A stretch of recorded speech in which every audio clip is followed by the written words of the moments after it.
Hello, I'm professional broadcaster Dan McDowell, letting you know that you are about to hear one of our free podcasts. But if you'd like to subscribe at dumbzone.com, you'll get 4 shows per week, plus the weekend wrap-up and any bonus sods like our Business Wednesday interviews. So, if you forgot how to use the 15-second rewind, that's dumbzone.com to subscribe. Now, on to today's program. The Dumb Zone. Oh yes, our friends at Fair Lease, where, as Blake knows, you will get white glove service when it's time for you to lease a vehicle. Fairlease.org. Now we're going Blake. live. Now we're going live. Okay, well, the spot is still already started. You'll get white glove service. Blake is doing a deal with Fair Lease right now. I am. Matthew is really taking care of me, asking a lot of questions I don't know the answers to, but I can tell it's white glove service. Boy, this Matthew character must be a real superstar, as Robert Boyd, a listener, emailed us about Matthew. He said he gave me that white glove service you've been talking about, super easy, told him what I wanted within a week. Boom, a Chevy Tahoe right in my driveway, delivered by Matthew himself. Concierge service, beginning to end. Danny, the president, worked with me to lower my payment. Highly recommend. So do what Matthew did, do what Blake is doing. Go to fairlease.org, and this part's important. Fairlease.org, click Request a Quote, and then select the Dumb Zone on the How Did You Hear About Us page that pops up right there. Fairlease.org, click Request a Quote, and then Dumb Zone on the How Did You Hear About Us, because it's true. Sorry. You're fine. This is Frankie McDowell, my own TV station live in Sydney, Nova Scotia. Major snowstorm is headed towards Dallas, Texas on Thursday, January 9, 2025. It's going to bring up to 6 to 12 inches of snow or more. Then it's going to bring really cold temperatures after a snowstorm in Dallas, Texas. It's going to bring really dangerous driving conditions and really treacherous driving conditions. People in Dallas, Texas, be prepared.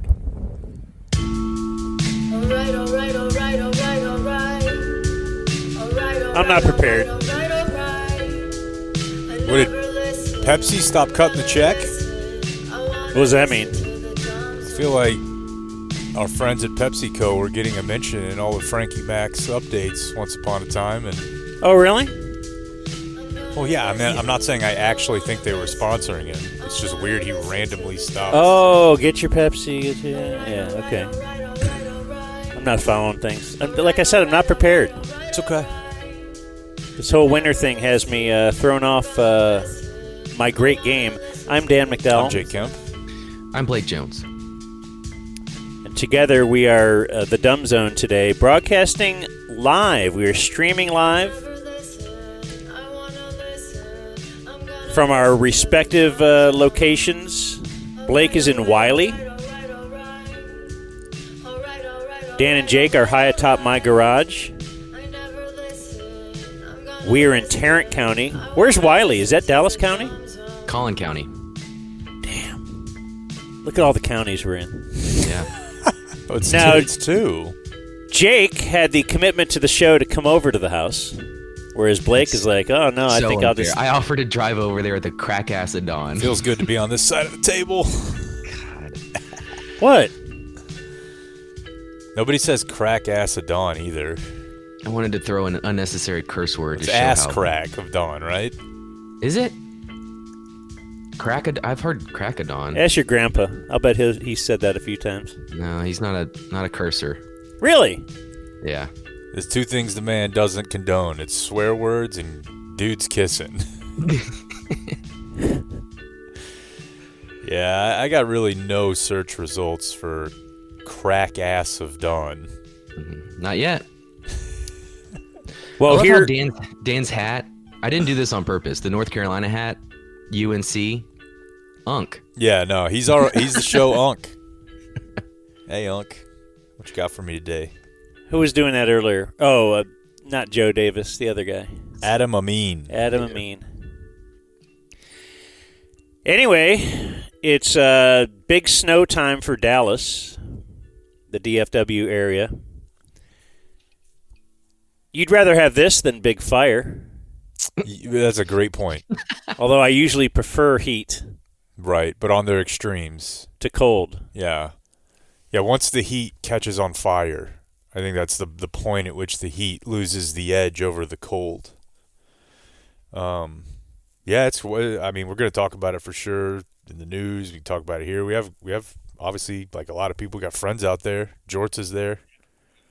Of Quaker City Nighthawks and Son of Stan. I have no idea what that sound is.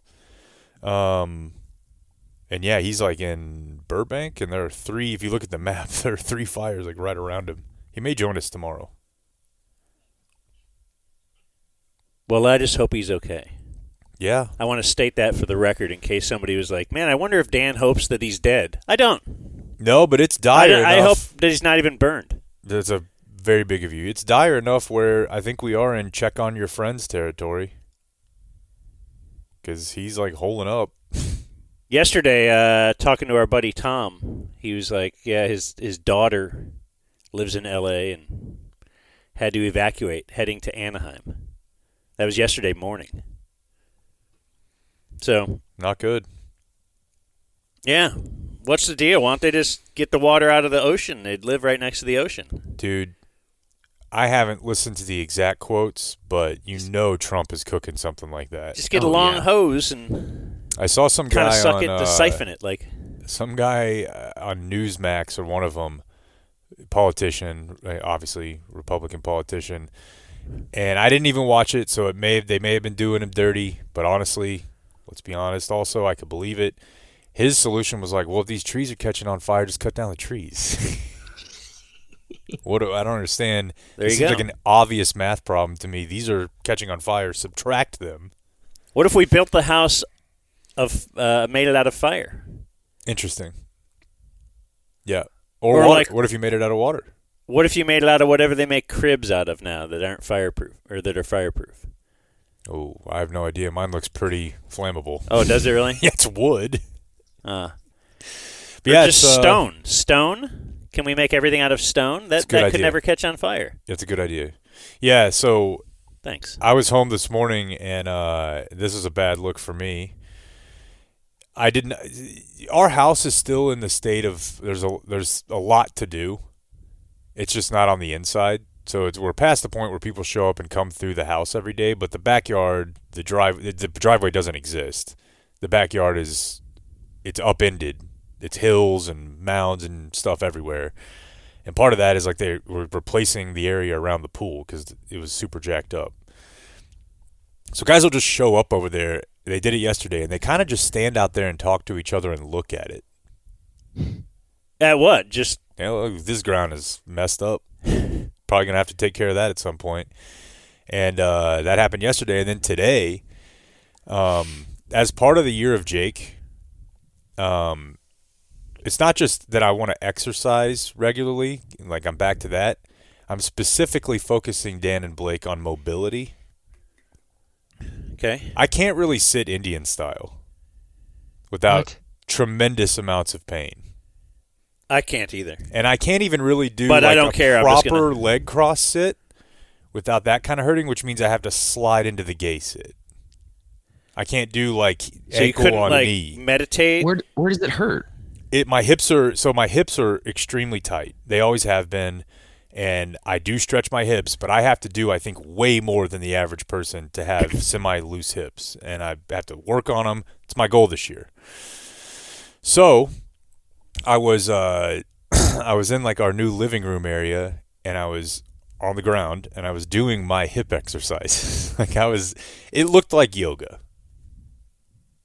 And I look up from, downward dog or whatever, and there's just 3 burly men in Carhartts in my backyard in the snow, dude. It's Looking 15 at you try degrees to outside. increase your mobility. Yeah, and I'm in there like doing knee touches and like holding my hand over, looking through this window out into the pristine snow. Have they ever? God, that's tough. You might as well just have a guy behind me while I'm bent over railing me, you, yeah. because that's about how bad it looked. It was a tough look. What did you do to prepare for this? Me? I made a timely ass soup. Yesterday? Yeah. That's going to last us for a couple days. Got a lot of it right here. That was a lot of the concern for this family who eats out every night. Yeah. And I mean eats out every night, if you know what I mean. Hell yeah. Why do you think she's so happy? Why do you think she won't leave me? Has that ever happened? What? Like, has there ever been a relationship, let's say a marriage, to really make it high stakes, where the woman just hates it? She's like, he's a loser. He's got this problem and that problem, but God, he eats pussy good. I mean, people do marry and For get looks? together, well, for sexual chemistry. No doubt. I'm not blaming that. And I'm you're narrowing certainly- it down to a very specific act. Because I know dudes Yeah. would be like, she does that thing, the oral skills are pristine, and Yeah. that you can overlook a lot. And I think that could go a long way. I don't think it's common, but I think it does happen. What I'm asking is, But does those it skills ever do happen? diminish. Well, they don't necessarily diminish, but they just don't get used a lot. Sure. I mean, sometimes. They don't want to show off. Right. They've put in the work. Yeah. But still, I'm saying the opposite of that. Or the other. Is the there a flip guy side that is does just that so well? good at I don't that. know. I don't think so. It's such a mystery yes, it down has there, to man. be. It's just such a, I don't know. If we do it for the same reason, there are women out there that reflect men in that category. So yeah, Should if it that be- happens to us, it happens What to them. I'm saying is, I don't think there are any guys. There may be some who think they are. I don't think there are any guys who are so good at that. Like, for example, there's an entire genre of porn. Remember Heather I. Deep Throat? I saw her image on the Twitter the other day as a meme. This woman, all she did was that, and it was incredible. There are no sites for a guy who just eats women out. Like, that's his. Maybe there are, and you just don't know. Well, I'm sure there are. I just don't think it's popular. It's not. Should that be in sex ed class? How to do it? Yeah. Like, that would have been great for sex ed. Because that's a As long as thing. it There's goes no both ways. roadmap at all. Probably nowadays, I guess, porn is way more accessible than when I was a little kid, so that Instruction manuals. at least you have some idea of what's up. Got Sam Kinison. You got Sam. I had Sam Kinison. That was my whole roadmap. You know what that means, Blake? The letters? Yeah, he The told you how to alphabet do. method. Okay, that's carried on. I think because Through of the show. you. Yeah, I didn't Oh, know okay. about it until you. Oh, all right. Boy, and I couldn't wait to get home and try it out. That's all I really did to prepare. I drove over here, which is fun as hell. What do you mean? Slippery? Yeah, I mean, I'm on back roads. I know that's actually worse than freeways, but I take the back roads. I didn't see hardly. I might have seen 2 cars. Now, they were on a 2-lane road passing me pretty tight. Yeah, being on nerve-wracking. But in my neighborhood with just the snow on the ground, it's not bad if nobody's driven on it yet. Yeah, it was fine. It was fun. I spun out a couple times for fun. So I'm at Tom Thumb yesterday. And I'm pissed. Yeah, this is giving Powerwall. And I'm like, who are all these idiots who didn't look ahead and plan ahead a little bit? And so I'm in this big long line with my frozen pizza for my daughter and my beer for my wife, and I can't remember what I got. I got something for myself. I originally Tampon. went for myself. I got a tampon for me. And thinking, okay, now we're not going to probably order out food tomorrow, so we need to stock up for a couple of days here. And so I'm mad at all these other people because they should have had the foresight. That's Me, this was the last. I got a lot going on. It was Business Wednesday. We had like 4 or 5 calls yesterday. Had to go to the gym. Now here I am, and yes, so I'm mad at the public because they shouldn't be there. Everybody else should have known ahead of time. Do you think they're open today on my way home? Probably, right? I think they are. Yeah. Yeah. We went. It's very important with kids, but it's easy because you buy like the same 6 things over and over. So we just buy a lot of those. You know, it's not difficult. Yeah, Then quite. yesterday. Okay. I was just gonna say, quite the business Wednesday. I had a business power lunch with Mike Soroy. Whoa. Well, this is power breakfast, right? Well, it was noon, but of course I ate breakfast. Okay. I ate an omelet, and it got me to thinking. This is kind of a gummy thought. it got me thinking like of what is the role of lunch in a public place? Because he was like, hey, do you want to meet up, talk about some stuff? I'll come to you. And in my head, I'm like, yeah, that sounds great. But he hadn't seen my house yet. Why can't you just order a pizza and have someone over and eat it in your kitchen? Why do you have to go to a place, pay more money, and meet there? And it just got me thinking, like, it's because it's neutral, right? If you want to have a conversation, people want to have it at a neutral place. And also, if there are other people around you talking, you're more likely to have a conversation. I just started breaking it down in my head of like, why are we actually, I could get us a pizza for $15. We could eat it at my house. You'd see the house. We don't have to pay a waiter. Get whatever drink you want. But everybody's like, I'll meet you at lunch. I mean, you could certainly do that pizza bit with somebody you're as familiar with as Soroy. But usually just like a business type thing. But I'm very familiar with him, and it still would have felt weird to me as an adult to be like, come on over to my house. I'll order us a pizza. Get the paper plates out. Yeah, like we're not watching a game. I know my wife would be bent out of shape about that because she's like, she has to.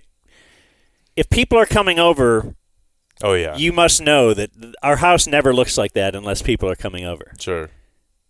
And I will be blowing the blower off the driveway or whatever, like because I do it every day, and she will clean up and vacuum if people are coming over. Like, I just think this is the way we should always. Wouldn't it be great if you just kind of tidied up every day? It didn't take that long, did it? We're in the same boat on that one, brother. But if people are coming over, yeah. But I think you go to lunch because other people are talking.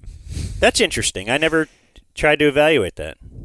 That is a gummy thought. It is. So I had lunch with him. That was great. So had a coffee at the end of lunch? Who's manning the Dumb Zone chat right now on the... Is that a thing? Well, that'd be me. Okay, see, I see somebody not paying attention to the show and just answering people in the chat. I didn't know if Spinks was in there or if it was you, Blake. Well, I didn't miss any part of the show. I'm listening. God, dude, he's taking it. Dude, blow me up, Dan. F Blake. No, Blake was last night texting late, like, hey, I'm going to get up real early and we could just do the show at 7 a.m. And I'm thinking, that's a terrible idea. Like, we'll have just gotten up. I don't like doing the show from here. I think it's way better if I'm over there. Yeah, but then you counterbalance that with us doing it at 7 o'clock in the morning. People, if we were going to live stream, probably not going to listen. And then, two, I didn't have shit at 7 o'clock this morning. Well, we could have recorded it and played it back live. But, I mean, as far as, like, the chemistry of the show, but also running levels and doing all this other stuff, I just think it's better if I'm there. Built-in excuses. Look, McCarthy just got signed by the Bears. No way. See, that could happen if we were live streaming now. Like, why did I fall for that? Yeah, God, I've worked with this guy for so long, and I'm like, really?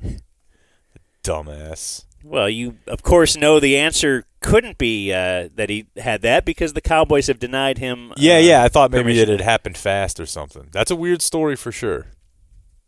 So, weird story. Elsewhere yesterday, I just wanted to let you know, seeing the weather was coming in, and I thought, you know what, I got to get these Christmas lights down. This is the we still have a few houses in the neighborhood, and I didn't know if Jan 9, like, it's real weird territory.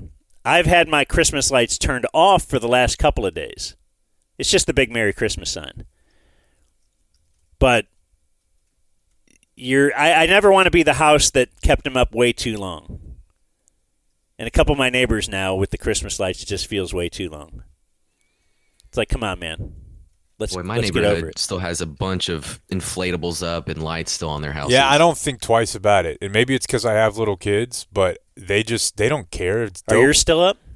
Yeah, because mine were done by our friends at ARP Wash, and they have an appointment to come get them. It might have been today, actually. I seriously doubt they'll be there, but if people wanted to leave them up all year, I'd be fine. Just to piss Blake off. That's funny. Yeah, I've got my Valentine's Day sign up in my yard right now. Listen, my daughter asked me last night, why don't we do Valentine's Day lights? I'm like, that sounds awesome. Because I'm not a joy sucker. What are you going to be for Halloween this Friday?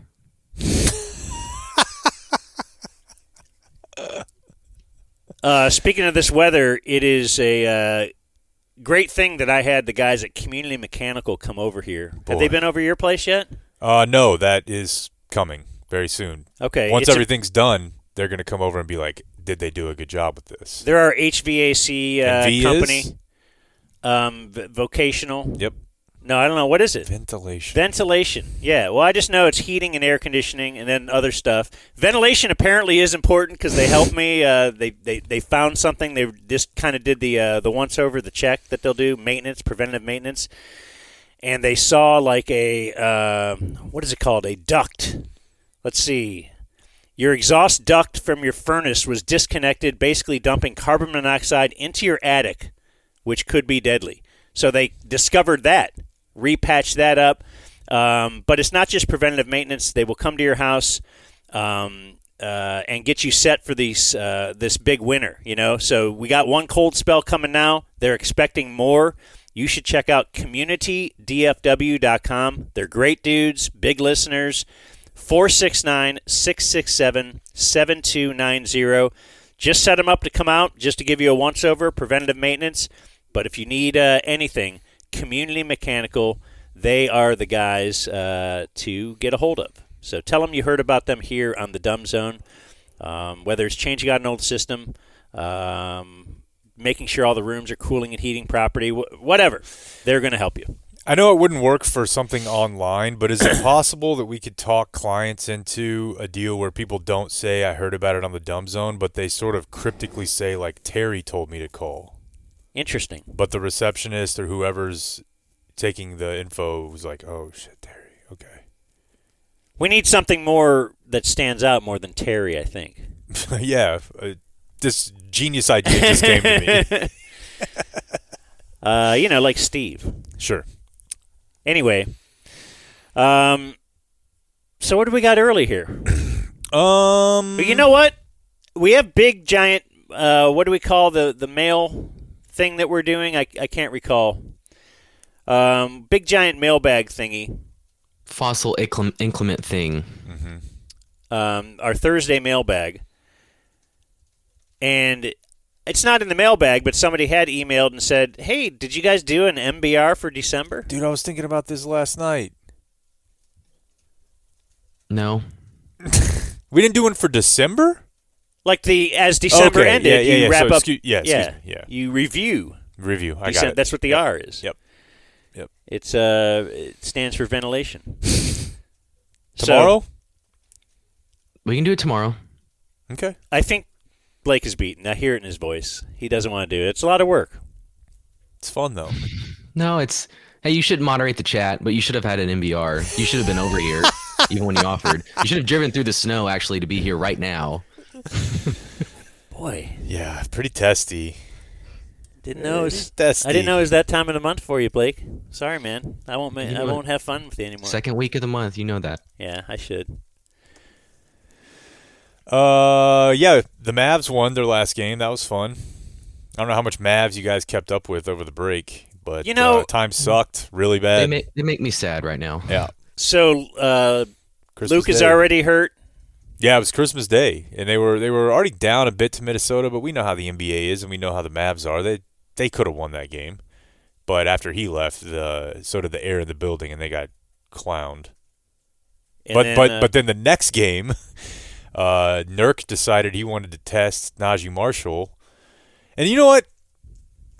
Here's my editorial. I hate, it's kind of like the blood on the blood and a penalty in hockey. The league looking at, hey, I opened my palm and shoved your face really hard to I closed my fist and swung it at you. That makes no difference to me. If it's the head. It's not about whether it was open, because, dude, I mean, there's a whole league of it. You can slap somebody and knock him out. It should be if you're going at somebody's head, just like a targeting call. You know what I mean? It shouldn't make – so he got suspended. I know part of it was that he got suspended for continuing the fight in the tunnel, which that part I can't really defend. But having a guy who's like, F this – I'll stand up for myself even if it costs me a couple games. I like it. I think that pays dividends and has impacts in the other areas on the team.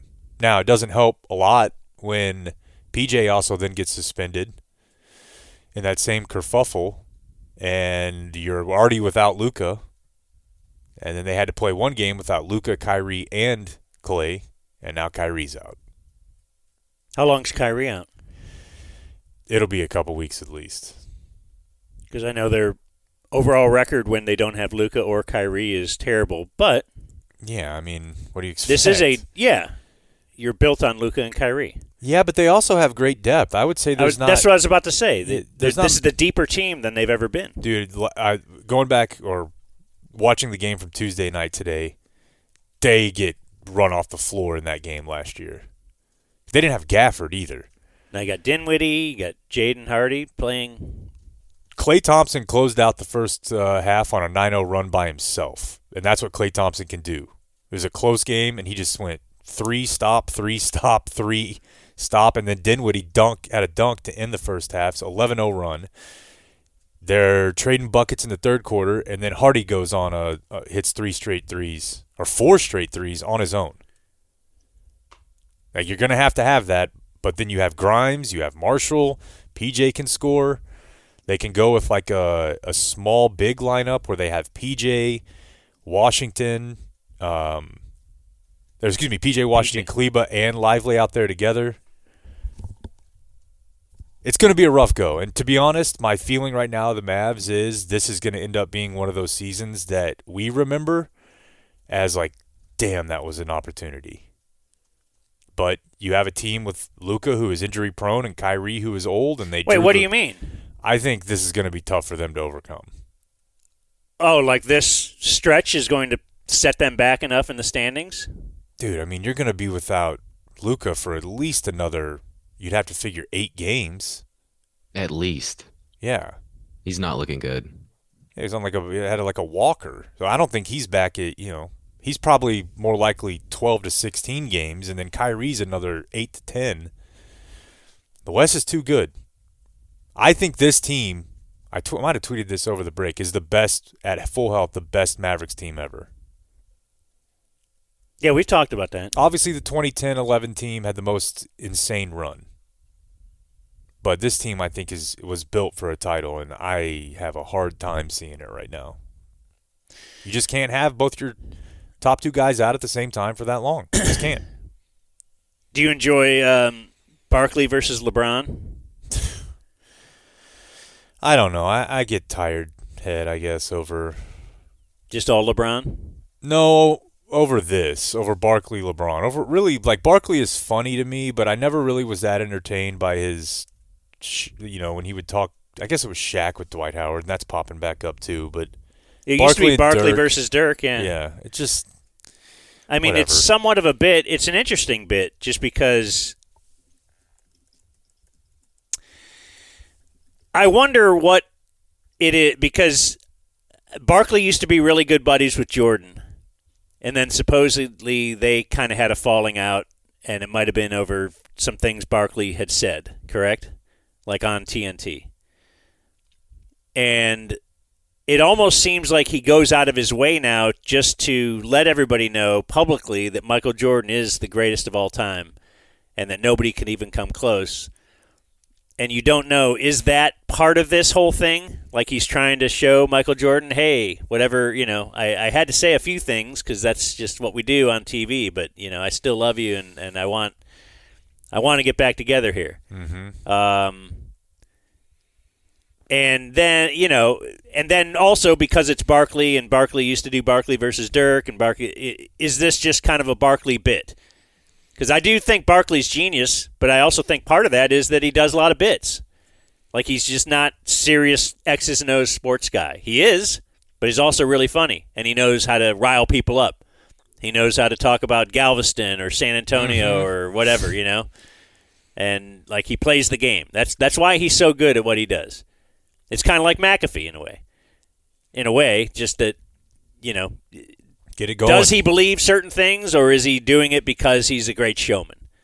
Yeah, I think it's more the latter. But, I mean, because even the thing he said of, 3 years ago it was Russell Westbrook, then it was Vogel's fault, then D'Angelo Russell's fault, then it was Darvin Ham's fault.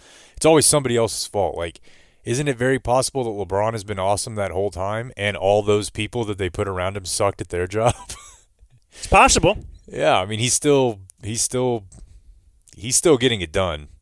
And speaking of that, I thought this was funny from last night was a TNT game. So we had a little Kevin Harlan, Reggie Miller. And in the first quarter, LeBron had a dunk that I can't believe was real. In year 22, age 40, a sort of like switch from right to left hand windmill left hammer. Taking it from the top of the key. Insane. Yeah. Over lively. Yeah, so that was awesome. And, they were showing the replay 1,000 times. But LeBron's busy in timeouts. So, it's kind of like I didn't see this happen, but could I find someone who's friends with someone who did? Let's go to Allie LaForce with Max Christie. Oh, we did not plan for that, did we, Blake? Oh, your audio? On the move here, our own Allie LaForce had a chance to speak with Max Christie on his thought from the King. Well, Max, all of us are just in awe of what LeBron James is doing at his age, and we're still replaying that dunk over and over in our head, as I'm sure you are as a teammate. What was your reaction? What was it like from your view? Yeah, I got the offensive rebound kind of on the baseline. I see him sprinting down the lane. I just give him the pass. Okay, it doesn't really matter. The point is they're like, all right, LeBron. Since I couldn't get LeBron. Here's a guy who knows him. Yeah.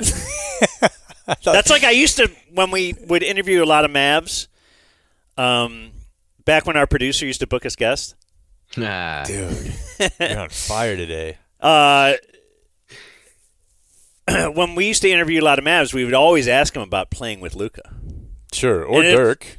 It just felt weird. Yeah, it did. What's he like? Yeah, I know. Yeah, what is Luka like? And everybody gets asked that, but I guess that's part of the thing. But it is funny to just Max Christie plays. He's not a huge player for them, but still, it's like, hey. What was it like whenever you were kind of close to LeBron when he did something awesome?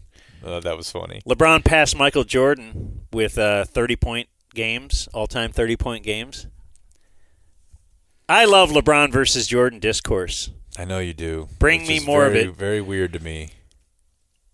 LeBron said, anytime I mention with any of the greats, or arguably the greatest player to ever play the game, it's super dope for me. It's very humbling. Yes. Yeah. Yes. It's very humbling. So you know how a lot of the talk around the NBA over the past month or two has been the way people talk about the NBA? And J.J. Redick. Yeah, they're too critical. That's why the ratings are going down. Which, by the way, I kept up with that over the holidays. Bring the league up. Yeah. Once you factored in the Christmas Day games, which did huge numbers even with the NFL on, now a big part of that was you had LeBron versus Steph. When you factor in the Christmas Day games, the ratings are now almost exactly where they were. Like, you didn't know that this huge payment was coming to your account when you projected the budget? So anyways. Like you didn't know that you've been up against the NFL throughout the first part of the season? Yeah. And So that's a big deal. Followell's gone on about it on Twitter, like, hey, this is my perspective on this. I don't know that I really ever noticed it, that people down the league when they're talking about it. And then this happened last night, and I thought, that's kind of what they mean. So this is a Laker team that traded D'Angelo Russell to Brooklyn. Boy, look at that scratch there on Lively's face. Lively's got like a scar from Lion King. We need more of that stuff. 4.5 to go. Davis at the line. Watch it, shows like up and at him. Okay, you heard him say we need more. Up and at him. We need more of that stuff. And Reggie Miller said, Free on all your favorite devices. I'm with you, partner. We need to start being able to hold a little bit, scratch a little bit, claw a little bit. Davis. So I get that's it, right? It's the older guys saying that, hey, we need to scratch and claw and be more physical, and we need to hold. It sounds like Manny Pacquiao talking about football. Holding the guy, rubbing. I don't know, dude. I watch the NBA now, and I'm like, that looks pretty physical to me. Like, they're not punching each other like they were in the A. It's not Bill Laimbeer, but I know people take a lot of threes, but I think the NBA is still a really physical game. They just don't fight as much. Yes, the rules have changed, hand checking. They've freed up the zones a little bit for offensive movement, but I don't know. They make it sound like when you watch the league now, it's like watching the Ball brothers at Chino Hills, and you're just like, fuck it, and throwing the ball from beyond half court. I don't know. I don't watch the league and think like, God, this is soft. It's probably just the fouling. Like it's hard to explain to a person who isn't familiar with the game like what exactly a foul is sometimes. And the game does slow down a lot during stretches when guys are just foul baiting. I think they've gotten better about not giving people some of those calls. The Harden or the Durant rip through, they don't give you that as much. Yeah, I'm a huge fan of the NBA, but I could see where someone could get tired of watching them chuck threes and try to draw fouls. Yeah, the threes thing I think is just that's the game. That's what the game has determined is the best shot. Why would you change it? So you wouldn't consider any taking away the corner three or I would straight consider across that. line at the I would top? consider that. What I'm saying is why would a team with the current rules Oh, change yeah, it? yeah. So everybody who bitches about it is like, oh, this is soft. It's like, okay, well, they're taking it because you're taking away the paint. And you guys can shoot it well enough to where it's efficient. So you have to change something. Otherwise, why would they? Just to make people happy? Like, I'm going to take a worse shot because hopefully a guy who's a casual will like this game more. So I thought that was interesting. And then my final cut of audio for you here from the game last night, which is actually not from the game. We had a gentleman in here last week, great listener, who worked at an ad agency, and his wife was involved heavily in the transition of power from white Jake to black Jake at State Farm. Because as a culture, we simply cannot come up with another name for a generic man. And we just decided, hey, we'd like to make a little bit more of an inclusive move here. We're going to get a rip black guy instead of the dorky white guy. But we're not going to change his name. So I'm watching last night. There's a company called Nerd Wallet, which apparently is like also like related to money. As a successful CFO, I have one secret to help you build wealth. You need to be careful who you listen to when it comes to financial decisions. I'm not a CFO. No, guys this taking is off not those a two. penthouse. It's a Nerd Wallet commercial. Now his face starts to melt off like he's down to a Terminator. He's a cyborg. I'm not even human. I'm Jake. When it comes to your finances. Okay. You guys don't think it would be weird if you were watching the NBA and twice in a stop set every hour it was like, I'm Blake. Are you just upset because they're using your name? Well, I'm saying it's a generic generic. name, but there's a lot of generic names. So I was like, State Farm, that's a little weird. Also, but they have you kind of had urinated. They peed on that name. They've for marked sure that territory twice. Right. This is clearly us. When we say the word Jake, you're going to think of State Farm. Just pick something and else. And now Nerd Wallet is trying to take Jake. People just must love the name. I don't know. It is a popular name, man. Hey, thanks, people pal. love you. Hey, thanks. You know what? We're going to have Jon Machota on the program in a little bit. We're going to talk Cowboys. He's from The Athletic. He writes about the Cowboys. First, we should do the Thursday viewer mail follow-up extravaganza inclement fossil thing. That's what we're going to do, and it is going to be brought to you by Early Bird CBD. Early Bird. You were mentioning having Early Bird CBD thoughts earlier. I was. Yeah, I have a couple more for you also. But, yes, Early Bird, this stuff is great. It's CBD with a microdose of THC. It's got about 2.5 mgs of natural THC in each one, which means it'll put a smile on your face, take the edge off. You'll be feeling good. Do not take it if you're looking at a drug test. That's how you know it's real. That's how you know it's good. They're going to go ahead and warn you right there. Not for your drug test. You know, I was looking at our webpage today, dumbzone.com, and we have a place for promo codes. Because I guess you'll go, people will hear us talk about Early Bird and be like, oh, I forgot the promo code and all that kind of stuff. The most viewed web code promo code thing is early bird.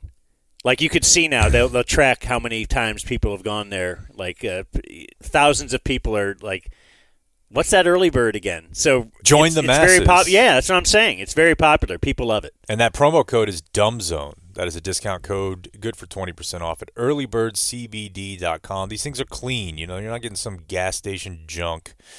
These are well made. They're made right here in Texas, so check them out. Earlybirdcbd.com. Promo code is DUMBZONE. My other gummy thought, I think I'm going to start tagging every one of these Early Bird spots with this. My whole life, I just kind of heard this term and never really thought about it. Do you guys know how noise-canceling headphones work?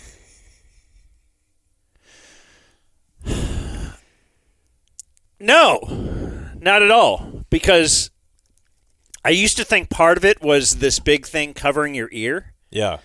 And then now you can get the noise-canceling AirPods. Yeah. I'm like, wait. So it must emit some kind of a hazy thing or whatever? So I'm sure everyone knows this except us, as evidenced by the word canceling right there in the product label. But there's a microphone that is picking up ambient sound waves and flipping them,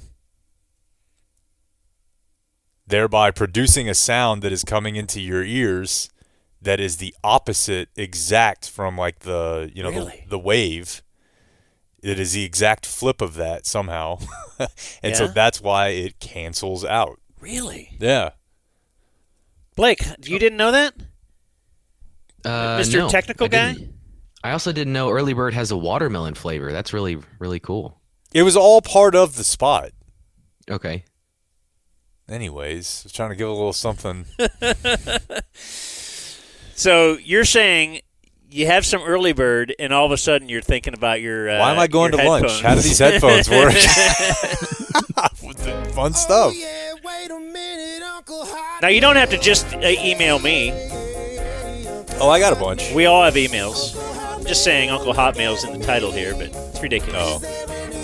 I thought that was demanded, but... You know I'm a humble guy. This one kind of is directed towards you from Michael. Bracket Dan, my daughter was born a month early. I'm sitting here holding this perfect 3-pounder in the, as I write this, let's see. Rate her name. Please ask Jake to rate her name. Okay, let's go 1 to 5. Annie June Marks. 5. Like good? Yeah. That's a great A name right there. We're going to call her Padre. AJ for short. I also love that. You love that? Yeah. Okay, interesting. Nora's middle name is June. Okay. But Annie's a cool name. Well, he was preparing Versatile. for the worst. Michael Marks was. And he wanted me to tell you this after. What, he's tagged it with a threat? Well, no.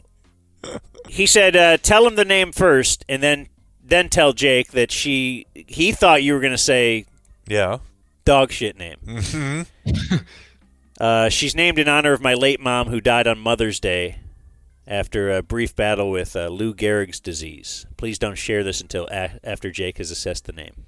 Okay, well, how about we make everybody happy here with your daughter has a beautiful, awesome name, but as far as your mom, doesn't sound like it was much of a battle.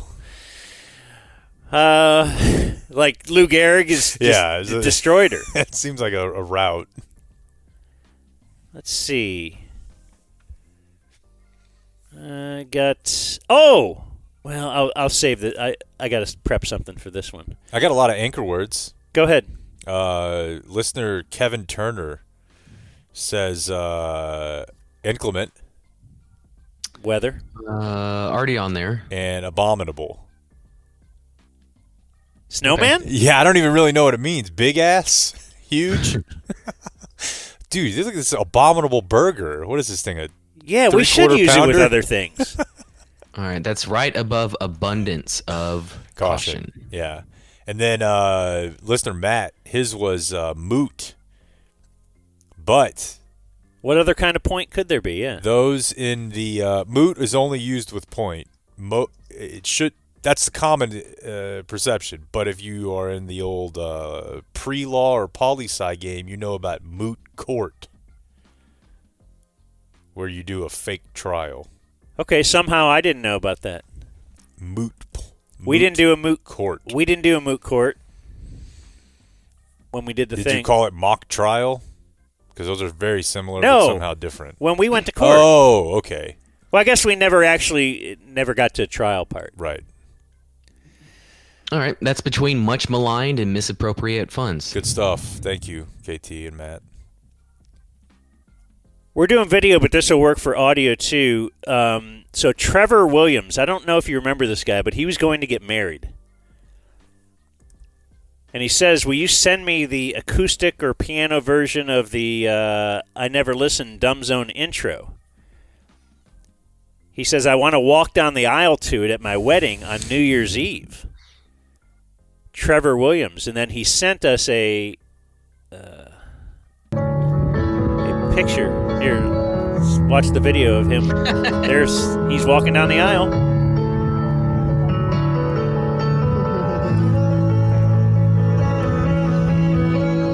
How about that? That's incredible. He looks like a guy that would have the Dumb Zone theme playing. That's actually one of the coolest things I've ever seen. That is awesome. You got a real one there when it comes to the bride. Although it could be a groom. It doesn't really. That's true. He never sent. That's why he didn't send he the cut whole her off video. right before his mate started walking. It'd probably be an easier sell if it's a dude. Yeah, dude. Just imagine how great it is. Bro. What's for dinner? Do we have any? On 3. 1, 2, 3. Steak. Do we have any just real cool bro gay listener? I know we have a couple gay dudes will at least point out that, hey, I'm gay and I listen and all this, but are there dudes that look like that? Two dudes, and they just love watching sports together. They don't do what stereotypically you might think gay people are not into sports or whatever. Right. Yeah, but it's just two dudes or guys like us, but they just happen to have some sex together and stuff. Yeah, I think a lot of times you'll get like a 1-on-1 where there's a guy who's into sports or and then how often are there two just dudes being dudes, bros being bros? Because you get guy and lady who both love Disney. And then they get married and they go to Disney together. Sure. Hey, scuba diving. You can get guy and lady who both love sports. Right. Can you get two bros that both love sports? And not just like, hey, we like going to a game, we like the jerseys. But they look like Bears fans type guys. Exactly. Yeah. Or they just, Bears fans. Start making out I'll after. even say from my hypothetical, just like it's two me or yous. It's me and you. How... Don't you think that if they wanted to, they love sports, by the way, that they would have a dominant 2-on-2 game at any park? Like they just show up. They know where each other are. They know where each other want the ball. Yeah. They know each other's cuts and picks. Like the chemistry's got to be insane in the two-man game when you're sucking the other dude's cock. It's got to be. Until you run into twins. Oh, dude. Yeah, I don't know. Wait, so twins that are also having sex? No, I don't know. I don't know that the two gay dudes playing twins, that's their competition. That'd have to be. And they may be closer. I mean, that's like saying then doubles tennis, you should be great with your wife. And oftentimes that turns into a big argument. So I don't know that. I'm not familiar with that. But, yeah, I mean, I think the argument part of it is that you had a woman in there.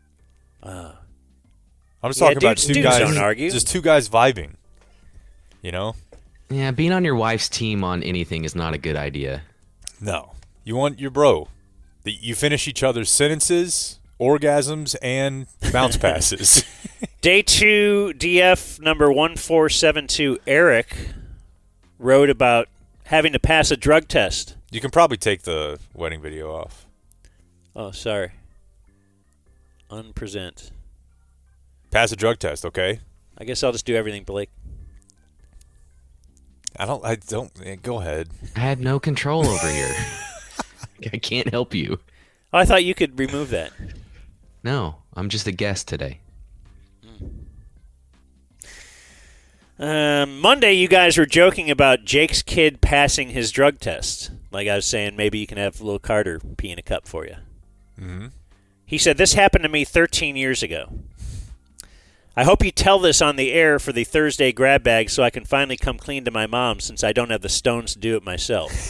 When I was 17, I was at the height of my high school stoner career. My mom was the DEA in yoga pants. She had all but caught me red-handed. She calls me on my way home from work, or her way home from work. It veers into a showdown about my weed use. I became aggressive and doubled down on my innocence. She tells me she's going to stop and get a drug test at the pharmacy, and I'll take it immediately. When I fail, she will take me to rehab for weed, and she will sell the car. The call ended. I knew I had 20 minutes before my life was over. Panic ensued for a moment, followed by an epiphany. My 8-year-old brother. Hell yeah. He's 13? Okay. I walk into his room. I speak to him in a soft, pathetic. I think he was 17. Oh, yeah, okay. 13 years ago, he was 17. Yeah, okay. 17 and 8. That's weird already. Speak to him in a soft, pathetic tone of a man pleading for his life. I tell him sometimes there are things in life that brothers need to help each other out with, things that mom and dad can never know about. With a concerned look on his face, I pulled out a Dixie cup and said, "All I need you to do is go pee in this tiny little cup, put it under the sink in the bathroom." That is incredible. Cut to my mom getting home. I was immediately marched into the bathroom before she would set her purse down. I walk in, I walk out, I hand her the sample of Baby Bro's liquid gold.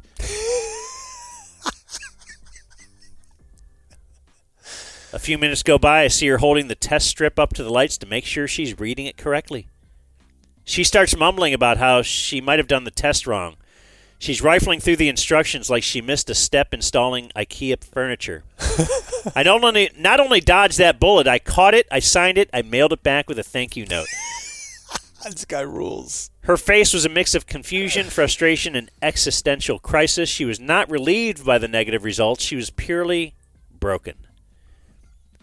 Those results hit her harder than any lecture she'd ever given me while I was exonerated, and I lived to smoke another day. Yeah, man. What a baller. Stay dumb and legalize it. Again, day 2, Eric, he says, here's a bonus picture of me and Matt Dallas meeting in the wild. He somehow met Matt. Yeah, I hope him and his brother are super tight now. I guess he's what, like 21? That's incredible. That's good big brother stuff right there. Yeah. Like, look, dude, you're going to have to be down. We're on the team. I love it. Let's see. Do I have any? Our good friend Grady Spencer hit me up. I'm not really willing to entertain this, but upon watching Jerry on Landman, Grady thinks it's AI. Interesting. He said if you look at it really closely, and I don't know that it's AI necessarily, but he said there's a very similar look to what they did with the movie The Irishman. Do you remember the big hubbub about that? Like when they tried to make De Niro and Pacino look, or at least De Niro look way younger, and it was obvious. Yeah. Like it was still him moving, but somehow they did something to his body where it looked kind of robotic. Like he was kicking a guy and it looked terrible. So also, Grady Spencer there. And he signed that with also, why did the passport not burn in the Cybertruck, Blake? That's a great question. People were wondering. Uncle Slitsmacker. I'm a high school teacher. I heard you reference the Pledge of Allegiance. Monday, Jake mentioned he didn't remember doing it past middle school. That was true back in the early 2000s. 9/11 changed that. The legislature passed a law requiring all public schools in Texas to perform both the U.S. and Texas pledges and a minute of silence allowing students to reflect, pray, or meditate, which is basically Texas's way of bringing prayer back into public school without specifically calling it that. Also in 2007, the legislature added the words "under God" to the Texas pledge, doubling down on the "we're Christian in Texas, damn it" attitude. Thanks, Rick Perry. Students can opt out with a parent note, which I guess covers their ass on Supreme Court rulings on First Amendment rights, etc. So there you go, from D.F. Cullen. Day one. That's a great name, too. Cullen. Mm-hmm. As long as you don't, kill your mistress. I'm unfamiliar with what you're saying there. Oh, we've talked about Cullen Davis before. Cullen Davis. Fort Worth. Rich guy? Yeah, it's a big, it's a part of Fort Worth lore. He got off. Although pretty much everybody thought that he did it. He was the rich guy in town in the 70s. I think it was 70s. Everybody thought he did it. And I remember one time I was at a wedding, and it was my cousin's wedding. My grandpa was there. My grandpa was really good friends. My grandma and grandpa were really good friends with another couple in Fort Worth, and they would go out together all the time, and big swinging dancers, in the 70s in Fort Worth. And the guy, the male, was a cop. Fort Worth cop forever. And somehow my wife started talking about Cullen Davis because we had just watched a documentary on it. And I already knew in my head, I'm like, they definitely knew him. This is going to be weird. Because she's like, God, I can't believe he got away with it. And the friend, old man, cop, was like, I don't know if he did it or not, but we've known Cullen a long time, and he's always been great to us. And I'm like, yeah, well, so he didn't kill you. Like, we've been to his house. We had a great time. He's a great dude. To us, to me and Jeannie. Yeah. I'm like, well, yeah, but, Deshaun Watson is never happy baby to you. Yeah, he's been a perfect gentleman. All right, let's talk Cowboys in a minute. The Dumb Zone.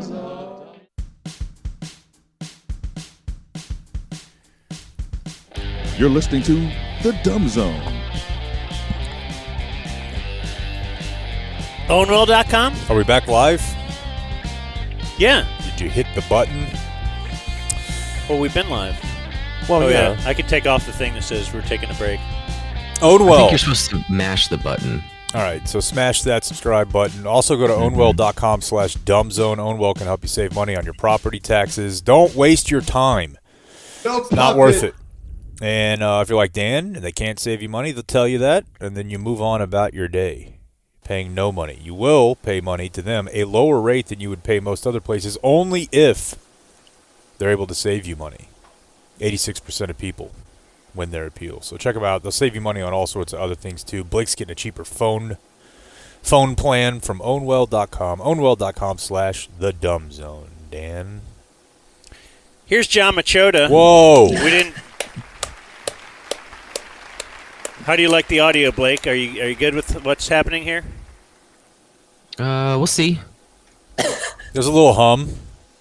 There's a little hum that I don't hear when I'm listening to Jon Machota's podcast, so maybe it's on our end. Yeah, we might have to cut this out of the recorded version. But you want to try and fix this, Blake? Let's talk, John. Let's see. I don't know. It could be on my end. I don't know if it. I'm in. There's like. Oh, that sounds perfect away now. Yeah. It went away. It did go away. Okay. Look how great you are. The great Jon Machota from The Athletic, of course. I respect the beat reporter move of this guy's just straightforward. He's about the facts. He doesn't need some fancy background on when he's doing a spot or an interview. Just let me see that. Well, that's for sale. Yeah, that's right. Yeah. I would guess. So what's your scene like this week? You just kind of waiting? It is. It's a lot of sitting around, refreshing your phone, sending out some text messages and stuff. But I don't know. Like, I used to think it was like annoying, but this team is really not that exciting to cover, to be honest with you, lately. Like, Jerry doesn't really do wild things anymore. It's become pretty, anti-gambler. So it's like the idea that he even be considering bringing back Mike McCarthy is not what I would think Jerry Jones of the 90s would do. But Jerry Jones the last 10 years, that seems like it lines up with, even though he might drag out contracts with CD and Dak, and he'll do the same probably with Micah Parsons. He ends up signing all the guys, but it just like they don't do really anything outside the box anymore that really, where it really stuns you. And so, I don't know, I just figured when the season was coming to an end that it was going to dragged out for an extra week with Jason Garrett. Why would this be any different? Yeah, it's weird. I mean, mentioning Jerry of the 90s, I feel like the embarrassment at the hands of the Packers would have been, that's the nail in the coffin. So the fact that it didn't happen then, we should have known there was a chance that they were looking to keep going with him. I'm trying to think of the last thing he did like that. Well, Amari is somewhat... Amari Cooper? Yeah, outside the box. Yeah, I guess he was trying for that with, like, Trey Lance.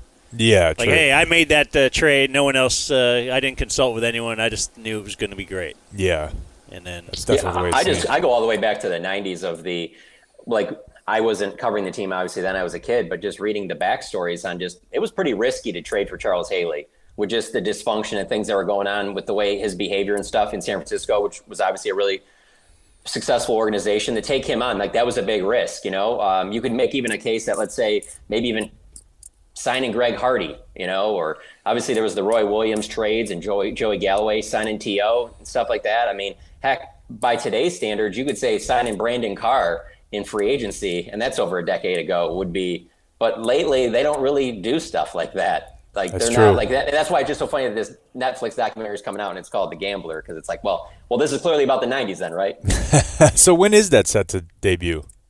I'm not sure, but it is funny because I know they have a lot of footage because they're just, you'd be at practice. And the funny thing is, whenever you watch any of these, like, things, if you're watching them on Netflix, like, you're not seeing the constant, like, 4 cameras, boom mics and everything like that. You're just like, oh, look at this. It's just such a natural conversation that Jerry's having. He's bringing over Micah Parsons and stuff. But when you're, like, watching this go down, you're just like, oh, my. Like, the whole thing in Carolina, I will never forget that. That they were going to announce in Charlotte that's when Jimmy's going in the Ring of Honor. And just the way that whole thing was set up, like, made for TV, which I assume a lot of that will be in this documentary as well. So, going back to Jake, you just said about the Packers thing, I thought that alone would put McCarthy in a bad spot because he had all this footage, and it was just going to be the crescendo of they finally did it. They put Jimmy in the Ring of Honor. And then not only do they lose in the first round, they get absolutely destroyed. I mean, Jerry had to be so pissed just from the Netflix side of things. Yeah, that's a tough script to turn into to Netflix. We're going to get trounced here by a team that we're favored by a touchdown against, or whatever the number was. Yeah, I imagine the Jimmy thing is the end of the documentary, that it's closing the loop and they're all there together. So you're of the mind right now, you think he's back? I do. I mean, it's not like, I'm not saying I'm like 90% sure. I would probably say I'm 60-40 that he's back.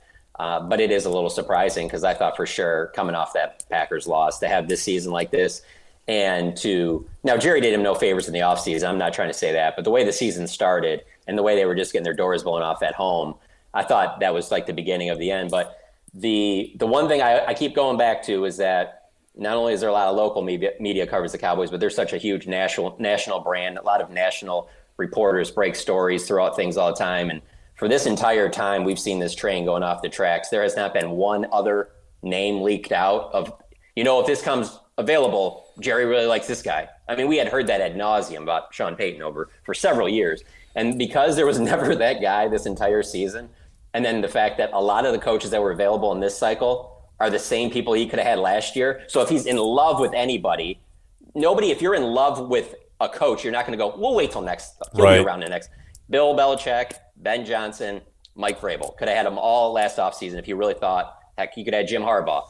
So there's nobody really in this cycle that makes you think, oh, well, he's definitely going to do that. And then when you don't hear any names floated out, everything just leads you back to, oh, he's going to try and work out something with McCarthy. The only time that the one that really made me think was right after the game, though. Mike McCarthy was standing like by the locker room doors, like hugging all the coaches and stuff as they came in. I'd never seen him do that before. So there's just been a lot of things that have happened over the last few weeks which had me kind of leaning one way or the other of, man, well, maybe he's not back, and the way Mike had talked, been a little bit more reflective in his last week than I expected him to be. So, but I'd still say, yeah, probably 60-40, he's back. So let's think about when they moved on from Garrett, because it feels similar in the waiting and these, This Matthew character. Oh. So why did they move on from Garrett? Was it because they kind of looked around and all of a sudden fell in love with Mike McCarthy? Well, it was because Jason couldn't win consistently in the playoffs. And so then they were like, well, that was the whole selling thing with McCarthy, is that he's been in the playoffs. He's been to multiple NFC championships games. He's been to a Super Bowl that was in our building and he won it. And so because of all of that, that was the reason that he wanted to hire an established coach like Mike McCarthy. But if you look at Garrett's last 5 years compared to McCarthy's 5 years with the team. Obviously, McCarthy has more wins, but they both only have one playoff win. So that too, if you take yourself back to 2020 when you're at that press conference, if you would have told Jerry, hey, you're only going to get one playoff win in these next 5 years, and then you're going to also have a loss that you can make the argument it's the worst loss in Cowboys history. I just can't believe that he'd be like, no, we'll do another 3 to 5 years with Mike right when that contract's over. So no, I guess my point though is that, like, wasn't there some question that maybe they'll bring Garrett back? I understand he didn't win enough and he found McCarthy, but like, you're saying, did they move on from Garrett because McCarthy was available? Yeah, like, which goes to what you're saying. There's no guy that they're in love with. There's no Sean Payton hanging out there. If there was a guy, I do kind of think Jerry would like to move on, but it doesn't seem like he'd like to move on with, like you said, a Ben Johnson where I don't know anything about this guy. I don't know his dad. I know Schottenheimer's dad. Like he needs some connection to put it all together. Yeah, I'm telling you, that is so true because, like, when I think of Ben Johnson, I think of the idea of, like, man, you could pair, like, Ben Johnson with, like, Robert Saleh, and that would be, like, you'd have, like, just – I think it would really rev up the fan base, everything. Everybody like, wow, this is really a change and stuff. But when I think about it from just my time covering the team, I'm like, there's a better chance he hires Ron Rivera or Doug Peterson or John Gruden, somebody that he can say, oh, yeah, these guys have been doing it for a long time. The reason why – in the last month, I was thinking Vrabel made sense is because I'd always heard that Mike Vrabel and Steven have a good relationship on the competition committee together. It kind of made sense, but it was like, but I kept going back to, but he was available last offseason. If they really were that tight and he thought that no doubt he was the answer, then he could have done that last offseason. So, yeah, there really isn't. But I will say with the Garrett one, it did seem like it was longer than it was. But, yeah, it was a week. And so it would have been, I think, a Saturday or Sunday of those wild card games in 2019. That's when the Cowboys officially put out a release that said, that they're moving on from Jason Garrett. What does McCarthy make? Like, where's he rank in the? Not high. I mean, when he signed the deal, just because it's not like the players where all the salaries have to be put out there, but it was believed to be around $5 million. But now there's been reports lately that it's been 6 to 8 somewhere there, but even then that's not close to being at the top where like the Andy Reids and other people are like that. And that's another thing that factors in too, when you talk about a Ben Johnson or some of these younger guys that might be wanting more stability and more money. Jerry's never been that way. He's the one that, said he had 500 coaches that could win with that team in the 90s. And that was back when he had Jimmy Johnson. So he's never been the guy that really wants to be a big spender on a coaching staff. I really don't think he values coaches as much as a lot of other organizations do. Well, I'm asking, too, because didn't Mike McCarthy just recently get a new agent? And is he trying to get himself up in the, hey, I'm top whatever all-time wins. How am I not even, in the top 10 of paid coaches in the NFL today? Yeah, and that's probably part of these negotiations that are going on right now. But yeah, he changed agents from Trace Armstrong to Don Yee. Don Yee had been Tom Brady's agent for a long time. He changed to him in the offseason. So Don Yee was out at some of the training camp practices and things like that. So I'm sure that Mike. So Dan, from your perspective, Mike has that as his bargaining chip. That hey, I deserve to be paid more, and that's fine. But then Jerry on his side has probably got, but we didn't win at the level that I was expecting to win at. So let's calm down on pay raises and that. And let's work more on this level of this is where I want it to be. And it wouldn't surprise me if Jerry also has other concessions like I want, this coach or I want to make this change here. And I mean, even after the game, it was thrown out to him, well, what about the possibility of keeping Mike but having a new play caller? And Jerry wouldn't even rule that out. And that's the type of thing I could see being like them being completely agreed on everything and it coming down to something like, oh yeah, by the way, Jerry's like, I want to have an offensive play caller that's not you. And that could be the deal that breaks it. And then Mike goes his own way. Cause Mike has said that he regrets doing the Kellen Moore thing. He wishes he would have called the offense from day one. So I don't see him being cool with Jerry going out and wanting to get a new offensive coordinator. It's interesting you bring up that they don't pay that highly for coaches, and something that I know you know very well. I know a little bit, but I don't think the average fan really fully wraps their head around. It's coming to the fore more now because you had like Joey from Cowboys Twitter had that thread about cash spending, that whole bit. But Jane Slater had a series of tweets the other day about talking to a couple of players who remained anonymous about their time there, whether they want Mike back, etc. And that was all pretty generic stuff. But I did find her reporting about I'll just read it. The player also added that one of the things that would help Mike McCarthy is extra help in the weight room and training room. I asked him to elaborate. More help. I mean, like more bodies. Most places got so many hands on deck to cater to guys. Britt Brown's awesome. He cares a lot, but he's only got a couple guys to do it. Same with Harold Nash. So basically, this player is saying, and I think this has actually shown up on those NFLPA report cards. I don't think the average fan, be it Cowboy fan or NFL fan, understands how cheap this team is. They really are. Like, they don't spend a lot of money on things that there's no salary cap on. So I don't think that they're by no means spending the least, but they don't spend like you would expect the Dallas Cowboys. You would expect the Dallas Cowboys to have, knowing that just if you are on social media ad nauseum having to see over and over again, and I'm guilty of tweeting it out, so I'm going to apologize for this, but the team valuation all the time, it comes out 3-4 times a year. I feel like that it's, Cowboys worth $10 billion. Cowboys worth $10 billion. Don't apologize, because I feel like you enjoy tweeting that out, because it's just going to piss people off. That I've gotten kind of annoyed with a lot of things covering the team over the years, so there are some trolling things that I definitely do. But yeah, like not being from here and just knowing what the Cowboy brand is, I'm from Detroit. A lot of people would think, oh, I bet you wish you'd covered the Detroit Lions. No, I would leave the Lions to cover the Cowboys.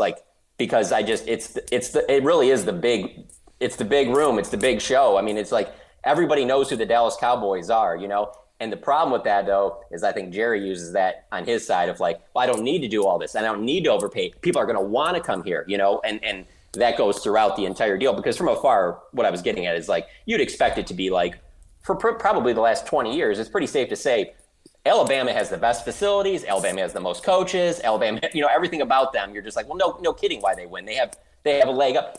You would think that the Cowboys would do the same thing.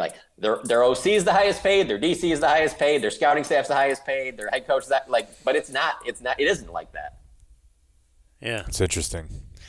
I think the Micah negotiations will be interesting based on the way all these other negotiations have gone and based on what Micah is publicly saying now, which is very odd coming from Micah, who has been hyper aware of what everybody in the NFL makes. It could be a little good cop, bad cop. And I say that it sounds good for Micah to say all that stuff. But if you're Micah Parsons, why would you believe you taking a little bit less is going to lead to them really being more aggressive in free agency? They've never shown you that. And then the bad cop would have to be his agent. And David Mulugeta is one of the top agents in sports. David Mulugeta is not going to sit there and go, yeah, Jerry, get some other guys around Micah. We're going to take a deal here. David Mulugeta is going to want to get Micah Parsons to be the highest paid defensive player in the history of the NFL. And to be honest with you, he should. That's his job. But it's funny that Micah says all this stuff, but Micah will not be the last person that talks to Jerry. David Mulugeta will be the one that works out this deal. David Mulugeta is the one that got that monster deal for Deshaun Watson, fully guaranteed. I mean, Dave Mulugeta, it's very much like Dak and Todd France. These are not guys that are, that are going to come in here and be like, no, you want to stay with the Cowboys. Let's make sure we get this thing done. Let's keep you in Dallas for a long time. That'll help your brand. Yeah, that's part of it, but you're also going to pay him well. So it is interesting that he has been saying all the right things, though, about how he wants them to keep Osa and Chauncey Golston and guys like that, and that he doesn't need to get to $40 million, and he doesn't have to be the highest paid defensive player and all that. But I think when it's all said and done, he ultimately probably will be. Well, and, the way this is usually played out is it's the agent becomes the bad cop, but then also Steven. Yeah. It's not Jerry. Jerry might come in at the last second and be like, all right, I met with DeMarcus Lawrence, and then we got this deal done. It was all the agent and Steven were holding this thing up. We just need to get in a room and be men. Yeah. Love that. So of course you'd want, if you're Jerry, isn't it? Of course you'd want that. Oh, yeah. The best thing that you have is how successful you are as a businessman. What are the odds that, yes, there could potentially be a very, very business savvy player that's out there, but what are the odds? How many of those are there really that you're just not going to completely destroy in a face-to-face negotiation? What were you thinking when Jerry, you were in the post-game thing around Jerry, correct?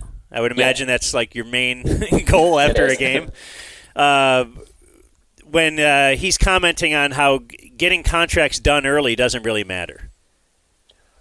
So I don't think that makes a ton of sense for most organizations. And I mean, it's pretty obvious the Cowboys are pretty dysfunctional. The issue I have with this, and it's not just off this year, just seeing it for several years, and Jerry says it all the time, and I'm pretty sure he even said it in that 40-minute scrum as well, is that, he has this high tolerance for ambiguity. Well, that doesn't mean everybody else does. That doesn't mean that's everybody else works great under pressure like that, and that brings out the best. So Jerry can sit there, and he could have said last year at this time, yeah, we're signing Dak. We know he's probably going to get $60 million, whatever. But let's just drag it out because it'll be a storyline all the way. We'll do it right before the season starts. I'm not saying he did that, but you can see Jerry Jones doing that, where, for example, counterpoint would be a team like you've seen from the Detroit Lions have gotten most of these guys signed already so that you don't have to deal with all of those. Yeah, so-and-so's not going to be at camp because he's going to do the holdout, but he should be there for week one and stuff like that. You just want to get that stuff away. You don't want to have to deal with all those distractions where Jerry welcomes that. But the problem that I think that you get into with that is that he's so experienced in that, and that's fine if he does. But then why do you think everybody else is fine with that? They have to deal with drama and stuff. Like, why not get all the pieces in together and have a smooth off season and just go into the season like not having to have a bunch of drama? But Jerry loves the drama. He can't help himself. Yeah, if you recall, Mike McCarthy might have been during the bye week when he reflected a little bit, was like, I'd prefer to have everyone here in April or May, because even if you look at guys like Kendricks or some of the other guys that they ended up signing that have played big snaps, they weren't here until August because they didn't really have any cap room because they weren't freeing anything up by signing CD and Dak. So McCarthy's kind of said, like, in Green Bay, we pretty much had the whole team like coming out of the draft, basically, and that's just not the way that they've done it. Speaking of Detroit, and of course you being from there, what's this like? Amazing. I mean, it's not, you don't expect it, that's for sure. I never thought I'd ever see a time like this in my life. Like, I mean, I love the NFL for its parity, and you always feel like, hey, a team could get hot or something like that, but never thinking that like they could become like one of the best teams in the league and like one that does multiple things right. There was always a time when, you could get Barry Sanders right or Calvin Johnson right, but then you had to juxtapose that with Matt Millen or Matt Patricia. So it's like it never really, you never really hit your expectations. But yeah, just the way that they're run now, it just is complete 180. It's stunning. And I'm just, one of the other reasons I'm happy that it's happening too is because I'm not a hockey fan at all. And so I've always been very annoyed by being called Hockey Town, because I'm always just like, well, yeah, that's because it's the only team that was winning. Like, believe me, like if the Tigers are winning, it completely surpasses the Detroit Red Wings. I mean, I don't know. Do you guys know Detroit? Like, how many, do you really think that it's a hockey city? Like, yeah, the suburbs of Detroit are hockey town. Do you think people in Detroit really are just obsessed with stick and puck? I mean, let's be serious here. It's a good point. I've never really considered. It always has annoyed me because I'm just like, if this team ever got good that plays football, it's a football town. And so aside from them winning the Super Bowl, my most prideful moment is certainly the draft because it was a big told you so for everybody. I was like, I'm telling you, I told you if the team was ever decent. I mean, that the people that showed up for the draft was insane. Like, that was, I couldn't believe, like, I thought it would be a good turnout, but I did not think it would be like that. And then obviously all you have to do is have a count for StubHub or SeatGeek and just look at the comparisons and ticket prices and how expensive it is to, to go to one of their games, one of their playoff games compared to like some of these other, I mean, you can get into AFC Championship game for probably a couple $100 if it's in Kansas City. You're not going to get in Ford Field if they have the NFC Championship game for under $1,000. An underreported part of it, too, just from a narrative side of things, is getting up off the mat after Stafford went and won a Super Bowl. Like, that had to be – you mentioned Barry Sanders, Calvin Johnson, but Stafford is a guy. He's the guy you drafted him to be. And then he just goes – in the first year, he's like, oh, yeah, he just won the Super Bowl.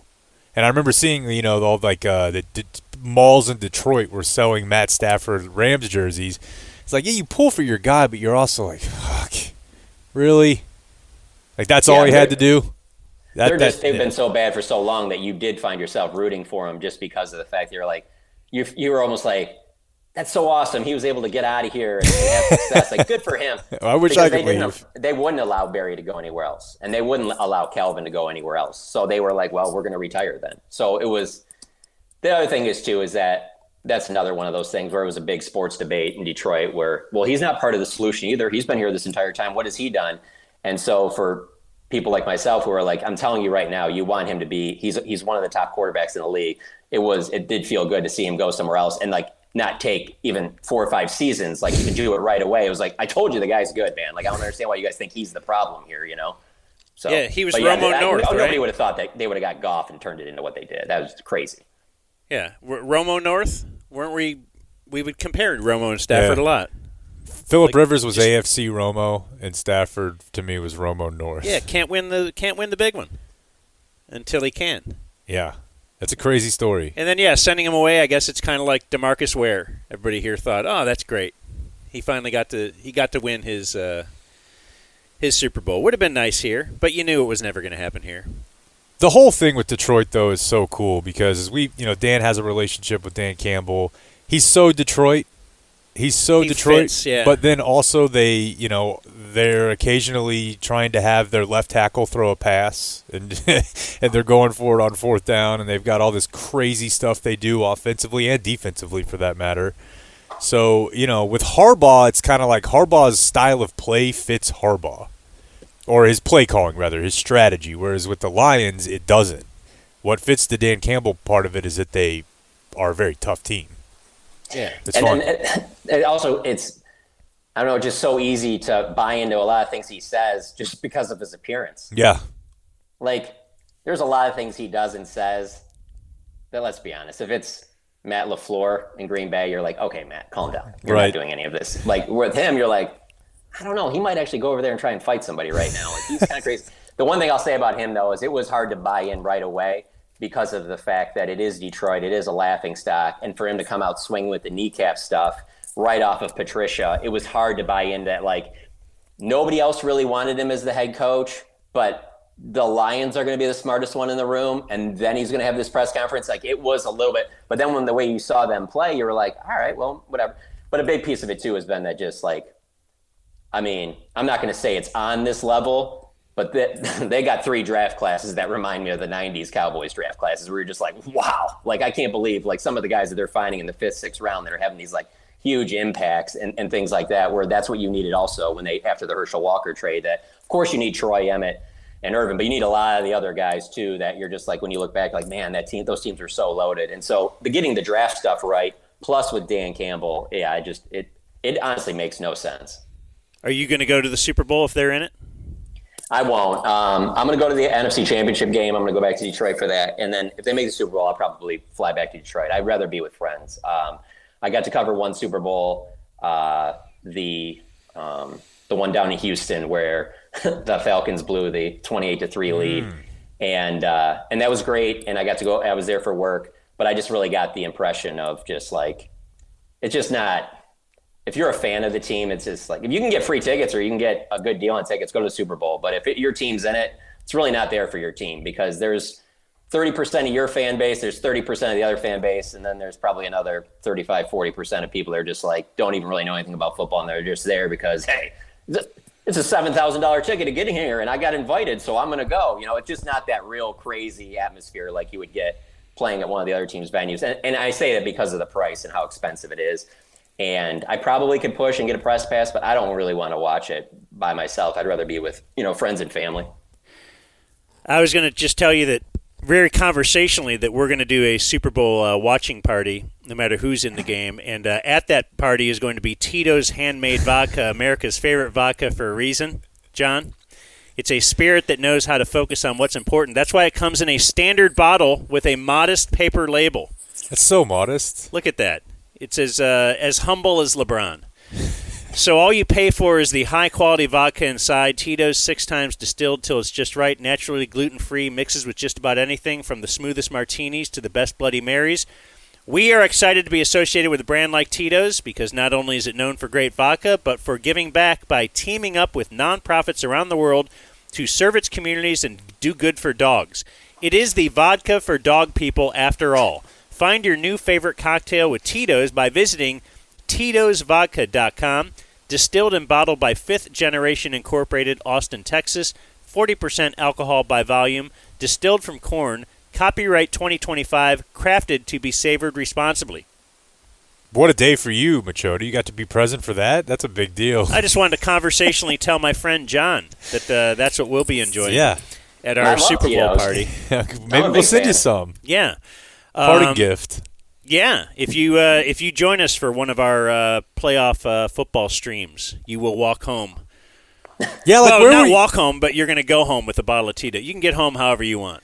But we have thought about inviting you. Like, for example, what's your divisional round? Where will you watch that game? So the divisional round,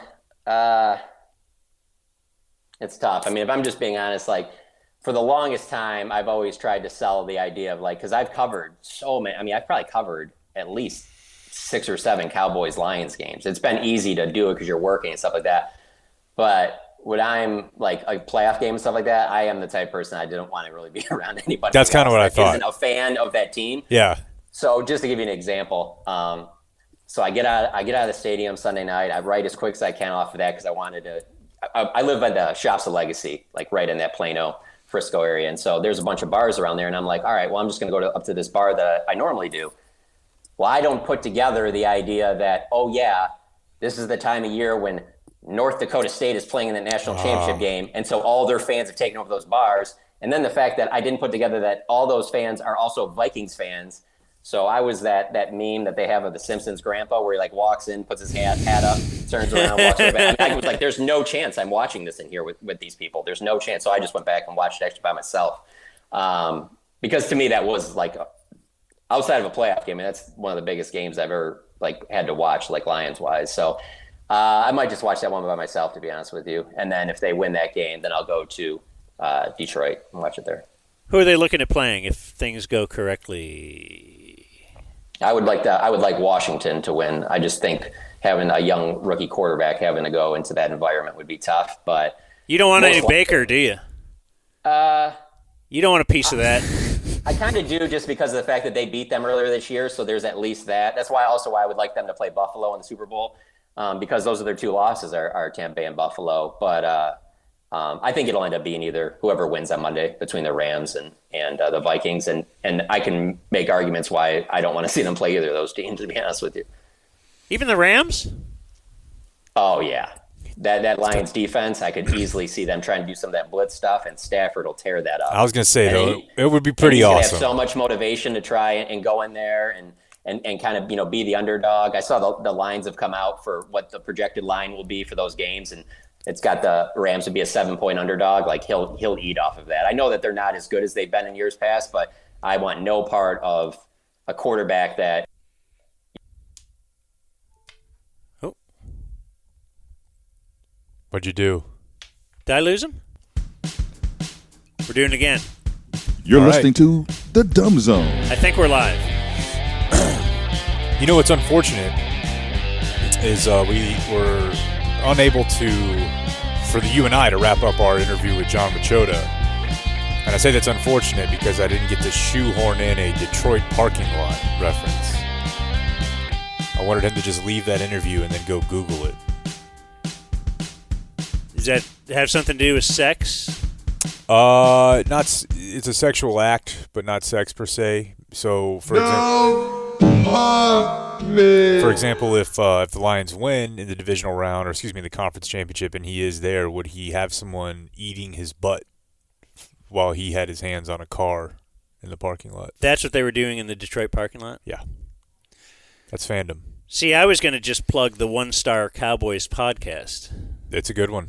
But, I guess you wanted to do that thing, and I was going to do the other thing. Since we are kind of on video, are we going to be on video again tomorrow? I guess to a more limited audience, perhaps, if we do it. Yeah. Yeah. I wanted to show you guys something. Let's see if I can find it real quick. Because the new Superman movie. Have you seen that there's a trailer out? I've seen that there's a trailer in our folders, but I have not seen the trailer itself. Yeah. So, in fact, I'm glad you reminded me to look in the right place. It's in our folder here. I wanted to show you guys the Superman trailer and tell you why I'm out. Oh, wow. As a Superman fan from way back, certainly the original Superman, you could see the poster behind me on my wall, right over there, the big man himself. Let's just describe the trailer, and then I'm going to tell you when I decided I was out. Okay? Can I guess? Superman's black. So here's looks like a meteor just fell to the ground or something, and it's in the snow. It wasn't a meteor. Look, that's Superman. He's lying on his side. He's already got his little outfit on. Oh, look, he's wheezing. They're flashing back to him walking through as Clark Kent. So. Oh, come on. It doesn't work to make modern-day Clark Kent just a... Okay, so now I'm not out yet, although I should be out. Because look, here's Superman, broken, beaten, lying in the snow, bleeding. Mm-hmm. Like, how does that work? I thought you're an instructor. Oh, no, you can bleed, though? You can just How far get does it scraped? go? Like, how do you get scraped? Is that like scraping a diamond? How do you scrape it? Like, yeah, so how much blood can he lose? yeah, is he allowed? Can he? Yes. How does he get more blood? Is there a transfusion somehow with somebody else? See, I was going to say I'm out because Clark Kent, this is like a really ripped CrossFit bro that they just put a wig on. And they're right, like and trying glasses. to look dorky. Yeah. Like, God, I'm not buying it. I'm still in, though. I'm Okay. intrigued. But there is a moment coming up very soon where I will be totally out and I will never watch this movie. Okay, Superman's what, Kevin James? Somewhere? Hey. He's spitting out blood. Oh, cool. We've done a little guitar riff on the... I like that. All right, Lois Lane, kind of a root. Lois Lane's always a root. But I don't mind this Lois Lane. She's more of a... Root? Yeah, nothing wrong with her. She's Janine Garofalo, but better, right? This girl. Boy, I guess I'm going to need to see another look. Because I... You thought she was looking great? Yeah. Rachel Brosnahan. A little more Rudy than I realized. All right. Oh, she's from Zippity Beep Bop Diddy Biddy Biddy Bop. Mrs. Maisel. That's her? Yeah, apparently so. She's the Beep Bop. So Guardians of the Galaxy trilogy, the director of the Guardians. So I'm supposed to be like... James Gunn. Oh, okay. All right. I should be excited. They're showing the farmhouse. There's, looks like young Superman, probably with his dad who's going to die or something. Okay, the adopted dad, right? This summer, Superman now is whistling as he lays in the snow, beaten. Is there a dog? There's something coming at Superman here in the snow. Is it Air Bud? Okay. Yeah, so his dog shows up, and now I am out. His dog, it's a white dog wearing a cape. What the Home. Take me home. So apparently we have a super dog who can just... a cape? Who wears a cape.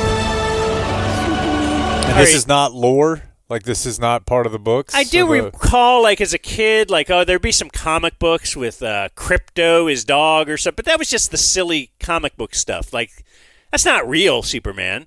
Okay. Where's the super dog? You're explaining to me that Superman traveled, hundreds of light years, thousands, whatever, to get here, and he derives his power from our sun. And we do know our sun certainly has certain power. He gives us some certain... So, all right, I'm going to buy that. I'm buying the scientific... I'm in. How's the dog super dog? You can just tell him I need to go home because I'm too beaten to move. I can't do it. I've fell like a meteorite. Here, I'll just give you my cape. You put it in your mouth, and you're going to now drag me to safety. Did he live on this other planet also? No. That's what I'm saying. Did they have... They didn't send a dog thousands of light years away. Yeah, no. What's going on here? I'm not on board. I'm not on board. And also, why'd they pick such a lame little dog? Looks like a dog you've had. Yeah, how about a big bat, like a Dax dog? Yeah. Yeah, get Zeke's dog. Yeah, my dog would be the Superman dog. Yeah, okay. I'm out. So you guys are with me. We're definitely with you. I mean, you guys are probably out no matter what. Just because As it said Superman. I feel like maybe Blake and I go see it for you, but otherwise, I'm Superman. No, I'm okay. Being really into Superman feels like something I should be into because it feels like divorced parent energy. Like just fantasizing about being able to fix problems with your powers. Like, oh, I need a real male role model in my life. What if he were Superman? Whereas me, I just chose Michael Irvin. And Bill Bates. And Bill Bates, yeah. The news today will be brought to us by Factor Meals. Boy, it's great to have some Factor Meals on hand during No doubt. while you're all snowed in. No doubt. I'm a Factor fan. I'm a longtime customer now. You can go to factormeals.com/dumbzone50 off. Dumbzone50 off. You'll get 50% off your first box plus free shipping. Dumbzone50 off. And, yeah, I mean, people have told us they've lost weight because you can get some healthy options. The portions are controlled for you. They even have something like for that, specifically like Factor Keto meals. Factor Keto. You ever hear that? You get your Protein Plus if you're in gain season. I have not had a bad meal from Factor. They've got dozens of them up there every week, 40 options for you a week. It's real good food. And for me, like I said, I don't like a lot of vegetables. There's not been a Factor vegetable I had that I didn't like. So go check them out. Factormeals.com/dumbzone50 off. Here's Jay with the Dumb Zone News. Yeah, so most of the news is the West Coast is on fire. I know, we can't even focus on ourselves here. I know. Hey, we're snowed in. On our own tragedy. Yeah, and like our whole neighborhood just burned down. Spent a lot of time last night just flipping around from coverage. You know, you got to get the reporter in the field. Like I saw Anderson Cooper was out there. Fox News had a guy out there. It might even have been Steve Ducey, now that I think about it. But what you really want is that. You want the on-the-ground coverage, like, oh, my gosh, that's apocalyptic looking, the imagery. What I'm less interested in is how they have to fill time in between the field shots, which is figuring out how much of this is Biden or Trump's fault. That seems to be, at least Twitter. Yeah. If you jump on Twitter, it's just all it is. Now, there are some policy-related things here that are interesting. Like, for example, recently the funding for the LA Fire Department was cut pretty significantly in the budget. So that's not great. You know, talk about your timing backfires. I know, but if you want to see the political back and forth I've been seeing is that, hey, all the Democratic leaders cut the funding to this. Mm-hmm. And then I see the retort to that is, yeah, but all these Republican whatever wouldn't help us pass this unless we cut the funding. I mean, typically it is more of a conservative fiscal move, right, to cut funding to something and like say, oh, we're throwing away a bunch of money on social services, and sometimes that's true. But in this case, it's not great timing, and also, as you said, if you're in charge, people are just like, Democratic leader. Not had to work together to get it done, of people, whatever, yeah. But either way, it's just a bad bit. That's a tough one. And then as far as the Palisades specifically, just reading a lot about, and there are people blaming people for this too, but really over the last 5 years, people who live there have been pleading with the city and I guess the governing body over that portion of the city of like, we've got to get a better escape plan here. Or evacuation plan, because there's pretty much one way in and one way out. That's kind of what makes it unique, is that it's an enclave away from the hustle and bustle of the city. But when you need to get out of there, and you're probably going to have to need to get out of there based on where it is and the propensity for fire, people are just stuck. And that's where you got all those video of people just leaving their cars and basically just running towards the ocean. Like there was even, let me see if I have. Well, I didn't see any of that. This excerpt, a police officer, this is a family that lives there trying to get out. A police officer on the route directed them to head west along Sunset, where the couple found themselves stuck in gridlock. The road was so clogged with panicked residents that traffic was barely moving. The woman said an emergency responder told everyone to abandon their vehicles and flee toward the beach on foot. Wow.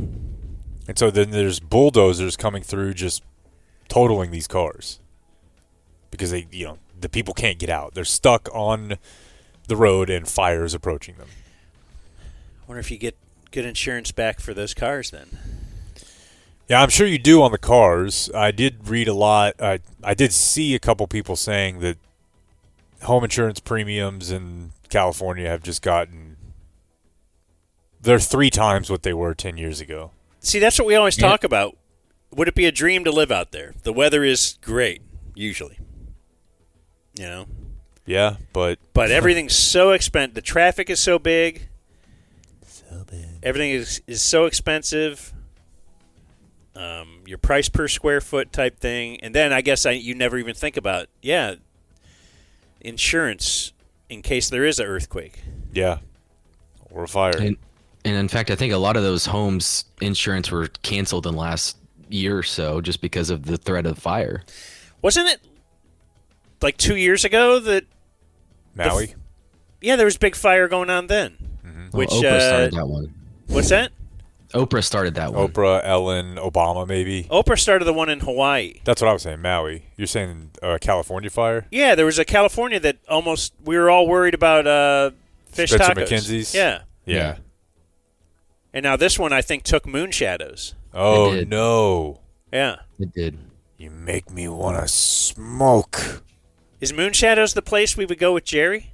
No, that's Nobu, but Moon Shadows is a place that's right on the water. I've been there with you once, and that is the place where Mel Gibson got hammered multiple times, but one of the times he got pulled over afterward and called a female cop sugar tits and started, for some reason in that moment, ranting about how the Jays control the media, which is...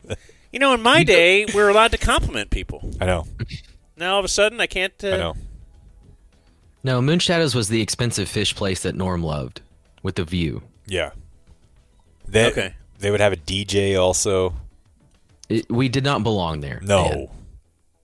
Wild scene. Blake sent me this. Like I said, you've got reporters in the field. They're out there talking to the residents, taking the temperature, no pun intended, of the streets. And sometimes live TV, you run into, random people. Yes, I can hear you. So the family with the poor little girl who was... Fire happening right now. Say that again? So now we have a man just sort of approaching the shot. Right now. I'll back it up. Fire happening right now. Say that again? Why is there a fire happening right now? There are multiple fires that are taking place. Are you serious? Yeah. Yeah. It's the news, though. You're supposed to know. Well, I don't know how it started. We don't know how it started. There, I think winds. It's all the gay people in LA. Okay, there we go. Okay. We got the, okay, there we go. Unacceptable. Gina. Wait, I want to hear that again. I want to hear their comments. Unacceptable. Okay. All right. It's definitely not all because of the gay people. Yeah. Yes. KLTA. Well, I don't know how it started. We don't know how it started. There, I think winds. It's all the gay people in LA. Okay, there we go. We got the. Unacceptable. Gina, There we go. All right. Okay. All right. Dude, it's so funny. That's very much, what that reminds me of is like Sweaty Jen Olsen guy. Because that guy was just, all he was doing was working backwards from that ender. Yeah. Yes. Like he knew he was just waiting for the moment. Yes. Let me set the line here. Cast it out. Like, what's the deal with the fire? And when she says, I don't know, he's like, gays! Reel it in. Yeah, I would have had him explain. Take me through this. How? Yeah. How can that affect the things? Yeah, Maybe he had more. A lot of power outages. That's happening. Here or fire? Now, are we still We're on still the fire? on fire, Okay. yeah. Well, I guess that doesn't matter as much. As far as the Dallas weather goes, at least as Are the of Rams going to play or not? They have put a statement out that said they hope to play there, but are making a backup plan. Contingency plans. To play in Arizona. Okay, because, we got playoff football coming up. I know. Man, on that front. How does that affect the line? I don't know. On that front, certainly the Cotton Bowl is going to be tricky tomorrow. Yeah, I got a few buddies watching the prices go down, waiting to strike. I thought about that. I actually looked on SeatGeek just yesterday and thought, what if me and Blake went to our annual sporting event together? Is that what you guys do? We went to a couple Mavs games, playoff games together. But you haven't done one this year? No, I don't think we did one in 25, did we? Okay. Or did we? 24? Or 24. Yeah, we did. Yeah, we did one then, yeah. So you want to knock yours out this early? I just like going to sporting events with Blake. There's something about it I like. I know, but then if you knock it out now, you don't have to do it again for the whole rest of the year. I know. Yeah. I know. No, as far as here goes, yeah, there's the Mavs game got moved up by an hour. Not sure what that's supposed to achieve. Up? Like it's at 6:30 instead of 7:30. Seems worse. Yeah, I don't know.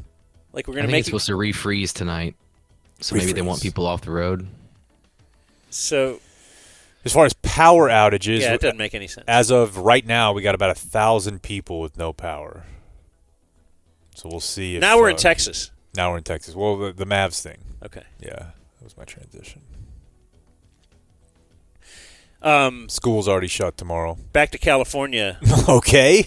Golly. Well, Brian Curtis texted me earlier. He said, sorry for the delay because we're trying to book Brian Curtis. First, I was trying to beat the storm into Fort Worth for the UT game. Now I'm dealing with fire stuff. All okay, but family had to go to Orange County to get out of the smoke, etc. You make me want to smoke. Yes. Back to Dallas? Yeah, back to Dallas. That's right. Okay. Back to Dallas. School's closed tomorrow. Oh, my mom texted me. Oh, good. Back to Cleveland. It's warmer in Ireland than in Texas. What a mom text. That is tailor-made right there, my man. She loves the weather, dude. I know. But she definitely has it bookmarked wherever her grandkids or kids live, and we'll follow that. And, yes, if the weather dips below 30, she's texting me, how's everything? Mm-hmm. Is it cold there? How are the dogs?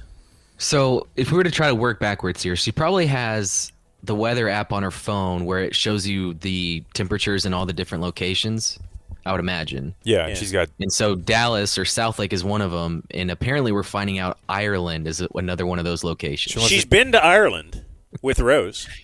Okay. They traveled to Ireland together. Is McDowell her maiden name? No. McKenna is. Oh, okay. So she's got something in her. Okay. Scottish, Irish. I don't know the difference. What is her last name right now? She goes McDowell. That's an interesting one. That she's kept. Yeah, I mean, they weren't married that long. And she was married two more times. Well, she had two kids that were McDowells, and she was McDowell, so she just kept McDowell. And I'm not sure. Maybe even in her next marriage, she might have kept the name McDowell. Dude, what to talk about dad number 2 getting C-U-C-K'd. Dad 3, yeah. Or 3. But I'm not sure.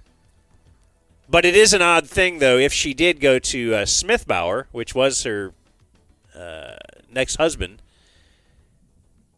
if she then reverted back to her last husband, not her actual maiden name. Yeah. That's a tricky one.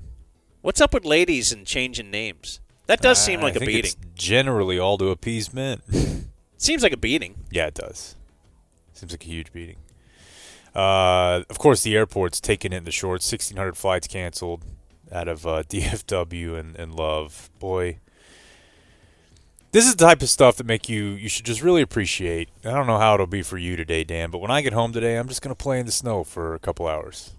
I'm not dealing with any of the downside of snow. Which I is hope travel. It's packing snow. I love to roll a nice snowman. We did that this morning. You did? Is it packing over there? Yeah. It was real snow over here. Mine was pretty thick.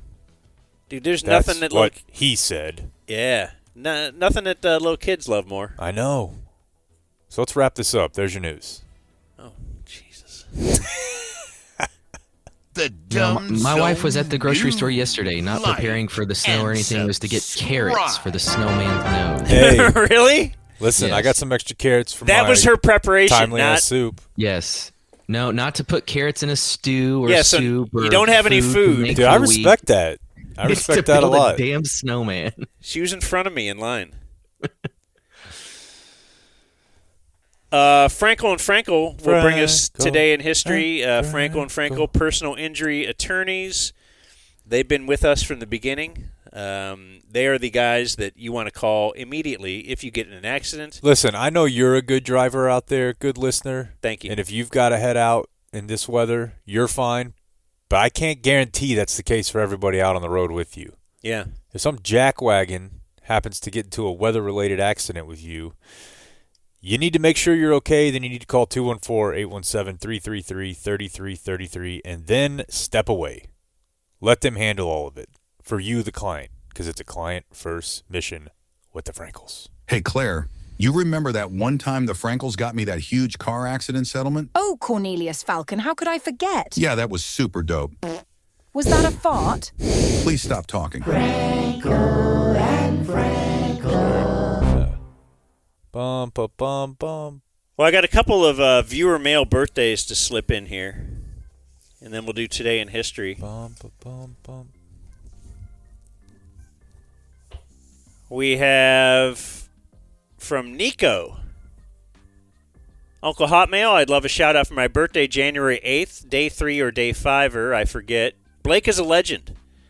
I'd like to thank Jake for the beer at the Jimmy Nelson show. Heck yeah.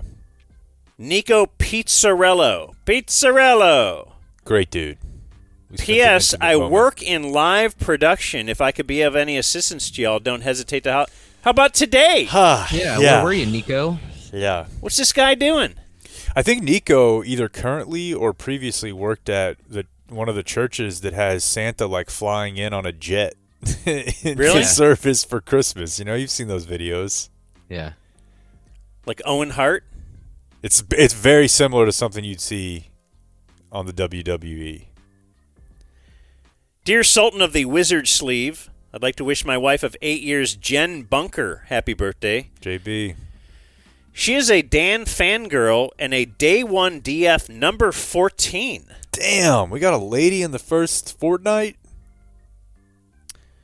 I outed myself on Wednesday, her actual birthday, for forgetting to submit a birthday shout-out, but I was promptly corrected that it was Business Wednesday. I still had time. She gifted me a subby for Christmas. Let's go. Being a new listener, that fact was lost on me, so here we go. How about that? A 2-subby household. Wow. I know there's a lot of you out there ripping us off, and I'm not mad at it. I just respect these people a little more. Her leaders, which I'm making up, are the Roast Twins and Blake's terrible attitude about anything worthwhile. More Sarah Hepela, more Soroy. From Matt Bunker. And finally, I have, hey, Dan, if it's not too late, Happy New Year. It is. We're going to read the rest of this? Sure. Like Jake, I also have a daughter who celebrates a birthday today, January 9th. Happy birthday. I'd like to wish happy Marion Barber birthday to my daughter, Caitlin Schindler. Whoa. Her leaders are Nora Kemp's video sign-offs, the Roast Twins, and Blake's fear of the Roast Twins. Your pal, former weekly haircut guy, and current fake teeth guy, Rob Schindler. Wow. Wow. You know the great Rob Schindler. Of course. Is your daughter's birthday today? It is. Oh, man. 6 years old. We convinced her to move the party to an indoor trampoline park this morning. I did get a couple options. The listeners were very helpful. Okay. But it was just going to be a lot. But yeah, we got it done. Happy 6th birthday. She honestly, I know you guys don't care about this, she thinks she co-hosts our show. Like, she knows that we play the thing at the end. Uh-huh. So every day she comes in and is like, I've got like hours of her recording her own talk show because she thinks we play it. So don't tell her. Okay. Yeah. And is today January 9th? Because I just had this one come in. Hey, Clit Conqueror. The word is always going to be funny to me. This is the official beekeeper of the Dumb Zone, Day 1 subby, Weston Stroop. It is my 33rd birthday. More Roast Twins. Blake's dating rules should be law. Let's lower the bar on the shroom epi. I propose Jake's 6-month sober chip is a good enough milestone. Hope you're enjoying that honey from the Munster, Texas remote. Okay. That's Weston. Not lowering the bar for doing shrooms on the show. 10,000 subs. Yeah. So if everybody who has a single household does a double, that'll get us there. Or if, if we just get the word out this year a little bit. But we will do that at 10,000 subs. Sure. Or at least that's when you'll know I did it. Hey, speaking of numbers and stuff, whatever happened to the Knockout League? You knew I'd get there. I think we're just going to split it. Okay, they both picked the same team this past weekend? A lot of upset people out there wondering if there was collusion or not. So let's just end this mess, split it, and we'll redo things next year. Redo how we do things. Did they pick the same? Well, we also said you could just keep the 20-point spread on the board. Yeah, I think in the final 6 or 7 games, they picked the same all but 1 week. But I don't know. We're not handing out any more or less money. Charities are still getting the same. It's not a huge deal, but maybe we'll put something in place next year to keep that from happening. Blake hates dealing with people, and I kind of can see his bit. Yeah. Like we threw out the other day, people that want to come to the stream, and we got really a lot of response. And so now it makes me feel bad. I'm going to have to say no to a lot of people. But they'll be totally cool about it. Don't worry. I'm going to try and offer some future games. If I want the people to be happy. But I can understand. But the main thing is that if they're not happy with Blake. Yeah, that's better. Yeah, that would be better. The Dumb Zone presents Today in History. But because I'm a cool guy, I'm like, Blake, I'll take care of this. Thank you. Today in History brought to you by Fairlease. Check them out at fairlease.org. They're still up and flying? Yep. Still up and flying. They still got that promo code thing on our website? Yep. Yep. Go to promo codes. Get a quote. Thursday, January 9th is today. We're all snowed in. Well, we're not all snowed in. Just Blake is snowed in. I might do some donuts. Well, you're technically snowed in. I mean, I would have gone to your house if you asked me to. Just to see it. I'm famously a good driver. Famously a great snow driver. On this day in 1962, the NFL banned grabbing face masks. So before 1962... I did not know this. Woke. That is pussy stuff. Woke. The next I didn't year know that. That's crazy. The next year, yes, they mandated purses. So how long is that? If you think about, when did helmet become law? What next? They're going to wear shoulder pads? On this day in 1998, 3 days after it was sawed off, the head of Copenhagen's famed Little Mermaid statue was returned by a hooded man who dropped it off at a TV station. Damn. What if it was Trayvon Martin that dropped it off? Why would it be Trayvon Martin? Didn't he have a hood? A hood? Yeah. Good God. Or maybe it was the Unabomber. Okay. Those are the... Who do you know that wears a hood? Bill Belichick. Bill Belichick, the Unabomber, or Trayvon Martin. One of those Mr. three. Robot. We've narrowed this down.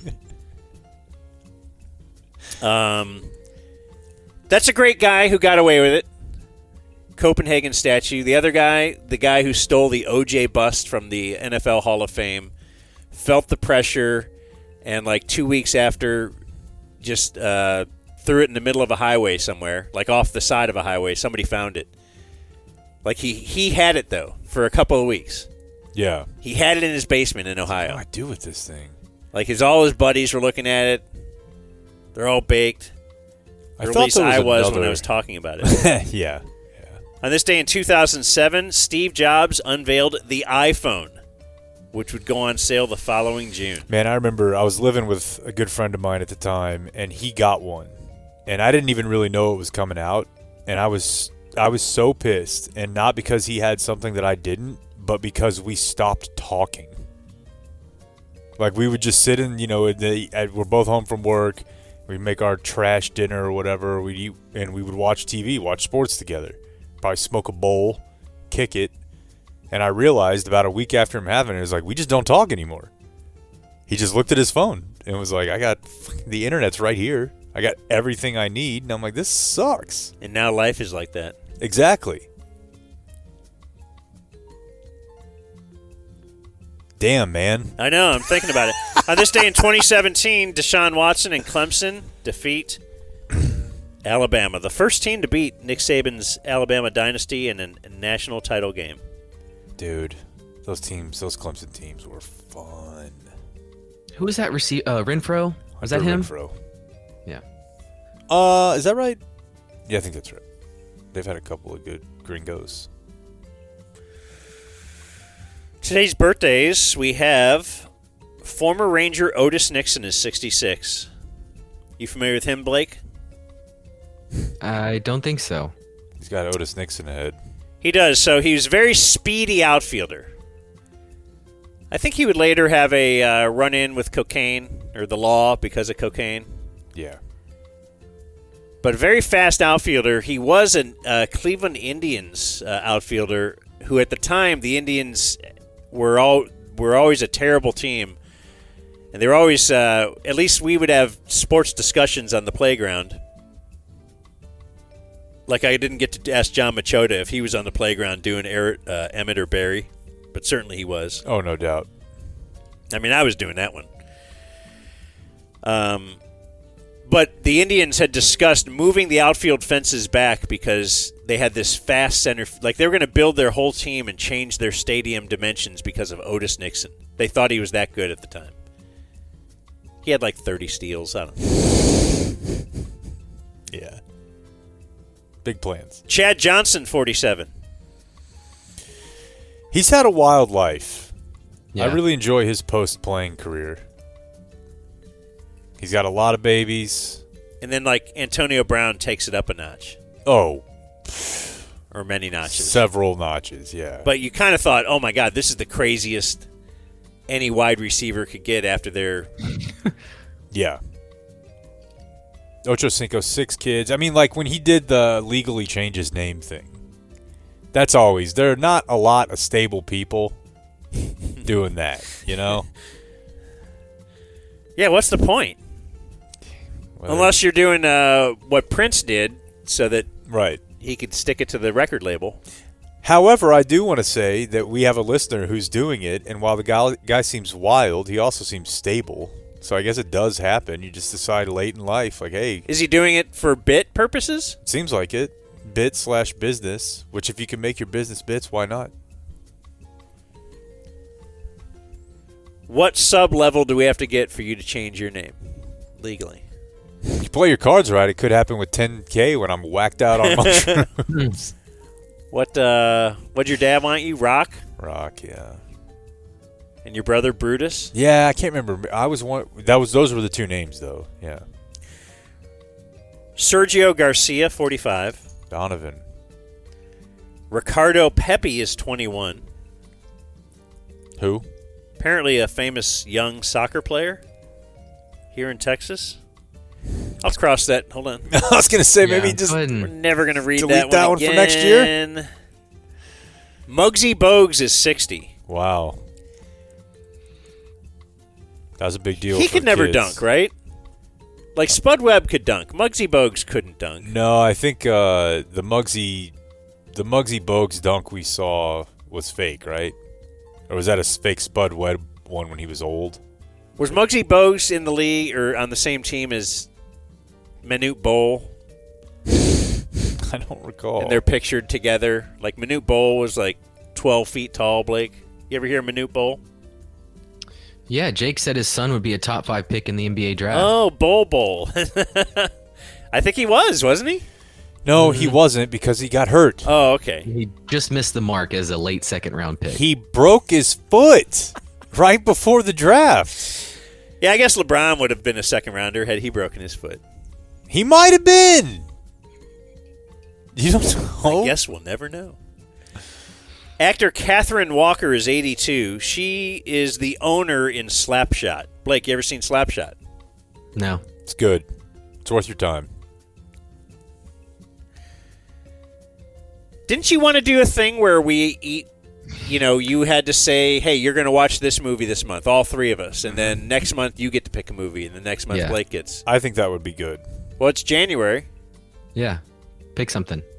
Did you just illustrate to me that it is a month? Well, no. I mean, it's the beginning of the year. First, like your diet starts on Monday, and we start this bid in January. The year of Jake. Okay. That means you'd have to have 4 movies for us to watch throughout the year. I just did that math real quick in my head. How about that? Sure you didn't need the GPT for... I might have been typing on the phone. Yeah, I don't know. Are you saying Slapshot might be on yours? It No. feels like a wasted... It would be wasted. I'm just saying, let's think about it. Okay. Then let's have a meeting. That's what you do on the Business Wednesday meetings. You have a meeting, and then you're like, all right, well, this is good leading into our next meeting that we're going to have. Like, because we got to have another meeting about this. We can't decide anything now. Like, we've never decided a thing in one of those meetings. I personally... Except to have another meeting next week to keep talking about it. Yeah, I don't want to pull back the curtain here too much, but I think you're pretty comfortable like that. Never deciding anything? Because I'm a little more antsy. All right, I've never decided anything. I was going to say. Let's see. Actor J.K. Simmons is 70. Dude. So great. Vern Schillinger in Oz. Yeah. Among many other things. For sure. I mean, he got an insurance check, right? Farmers. David Costabile is 58 from Billions and Breaking Bad.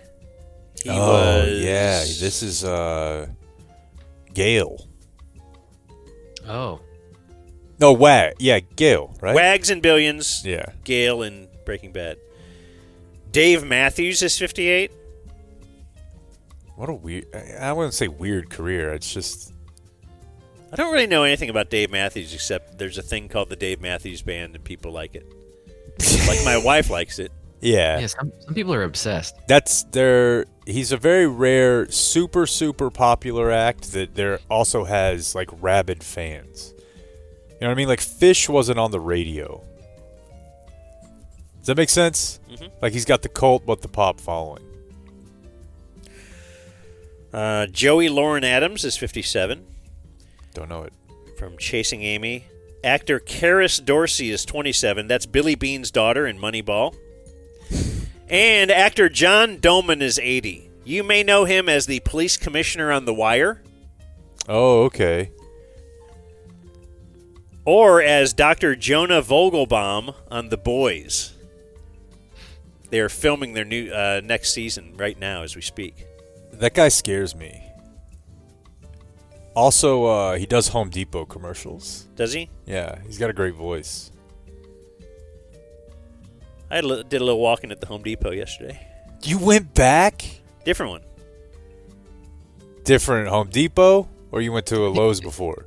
I went to a Lowe's before, a Home Depot yesterday, and I went to the Home Depot down on Precinct Line Road like 2 days ago.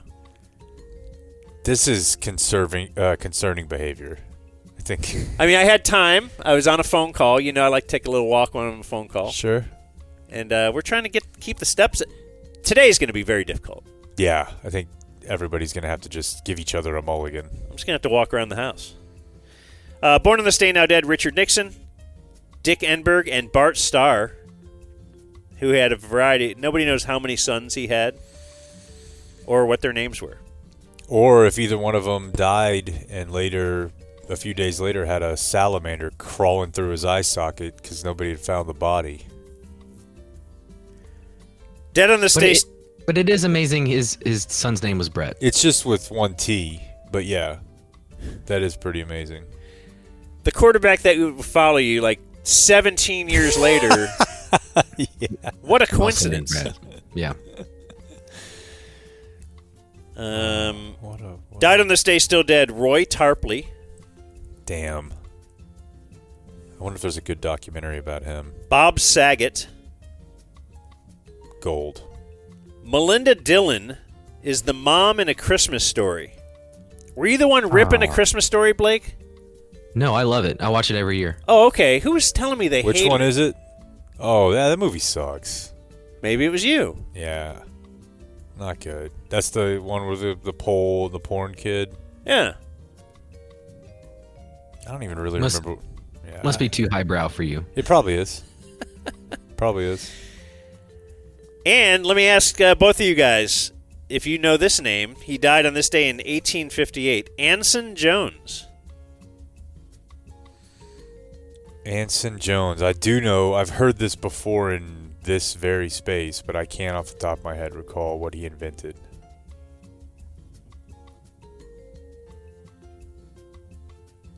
This is sad. Oh. Because I think you should know this. Because every time I talk to you guys, you're like, oh, man, I'm a native Texan. Anson Jones is the fourth and last president of Texas. Okay. Boy. Says here died of suicide. Metal. So I don't know that I can help you be... Okay, so... Obviously Sam Houston. Are you trying to name all the presidents? Yeah, I don't. Certainly, this was drilled into my head at one time. Blake, you got anything? That's what I mean. Nothing. I know. Everybody brags about, oh, we have Texas history. You in Ohio, you don't have to learn Ohio history. Mirabeau Lamar, something.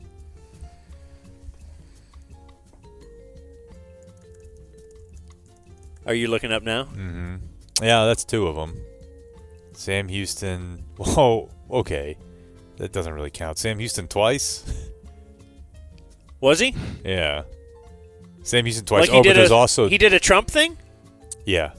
He was it, then he left, and then Yeah. he did it again? Yep. Well, they stole the election from him. That's right. But, okay, so there were 5 different ones, but Sam Houston twice. Yeah, David Burnett, I don't remember hearing that name, but apparently that was for less than a year. But then Sam Houston, Yeah, they always talk B. about Sam Lamar. Houston as the first one. Apparently David Burnett was. Yeah. Wonder if that's Burnett, Texas. I wonder if Lamar High School is named after Mirabeau. No, I don't think so. Why? It definitely is. Oh. Yeah, it's actually called that. I wonder if Jerry Jones is named after Anson Jones. Yep. Mm-hmm. The Republic of Texas was a sovereign state from 1835 to 1846. And again in 2025. What does sovereign state mean? They had their own. They had full sovereignty. They were not a part of any other republic or. So it was its own country? Sure. Basically? That's how it had presidents. What are we talking about? Okay, so a sovereign state is Yeah. like Germany then is a sovereign state? And then it joined the U.S. because it didn't think it could defend itself from Mexico on its own. That I believe is true. What's the word sovereign mean? It means in control of your own. Possessing supreme or ultimate power. Yeah, like a sovereign individual. You're able to make your own decisions. Damn. What? You are. You're. I know. I want to be called that, though. No one's ever called me sovereign. That seems great. Write that down, Blake. How do we achieve sovereignty for Dan in this year of 2025? Yeah, that'd be about weird. The Dave Matthews poop incident. Oh yeah, for sure. Huh? I assume you knew about that one because we've talked about it. What's that? I mean, he denies it, but there is, of course, urban legend that his tour bus dumped a lot of human feces out of their bus into the Chicago River, and it got on a lot of people. A lot. But it was Dave Matthews' poop, so aren't they happy about it? I know. I think some people might have sued or something. I think my wife loves Dave Matthews. That seems like one of the bands she's gone to see with her lady friends. Don't know a lot about your wife, but let me tell you, yes, your wife loves out? Dave Matthews. Well, I think a lot of Karens like Dave Matthews. Okay. And also probably Roseanne's. Boy, that must be a tough scene, like getting out of that parking lot. Oh, just yeah. Yeah, it's the Royal Rumble of I'm gonna give you a piece of my mind. Is my wife a potential Roseanne? Like, if you're a Karen, does that automatically put you on the path? No, not automatically. There may be some crossover, but look, Feels we like don't there's be a lot of crossover. We don't have a lot of thin Roseannes. I'm sure they're out there, but there aren't many of them. You have to get jowly. Okay. You know? I like having a Karen around. I'm not sure I'd like to have a Roseanne around. You definitely Because every now and again, you need a Karen for you. Right. On your behalf, even if you're sovereign. Even still, hey, they got to have treaties. So I guess we're doing this again tomorrow. If you're a subscriber, we'll send you a link. Adios, mofo. We gotta go before this becomes a zoo. Thank you for watching my video. Subscribe and type for my name if you want to watch more of my videos.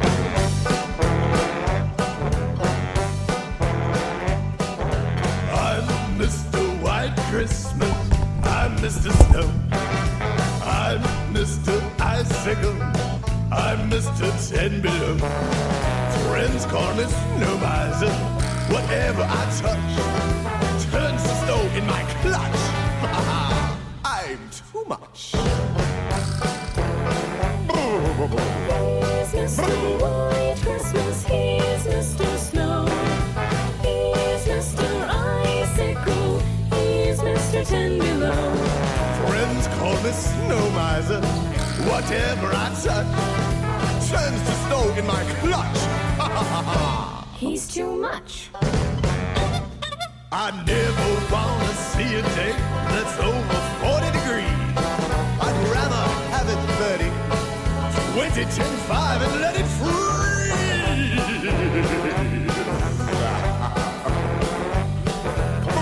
He's Mr. White Christmas, he's Mr. Snow. That's right. He's Mr. Icicle, he's Mr. 10 Below. Friends call me Snow Miser. Whatever I touch turns to snow in my clutch. I'm too much. Too much.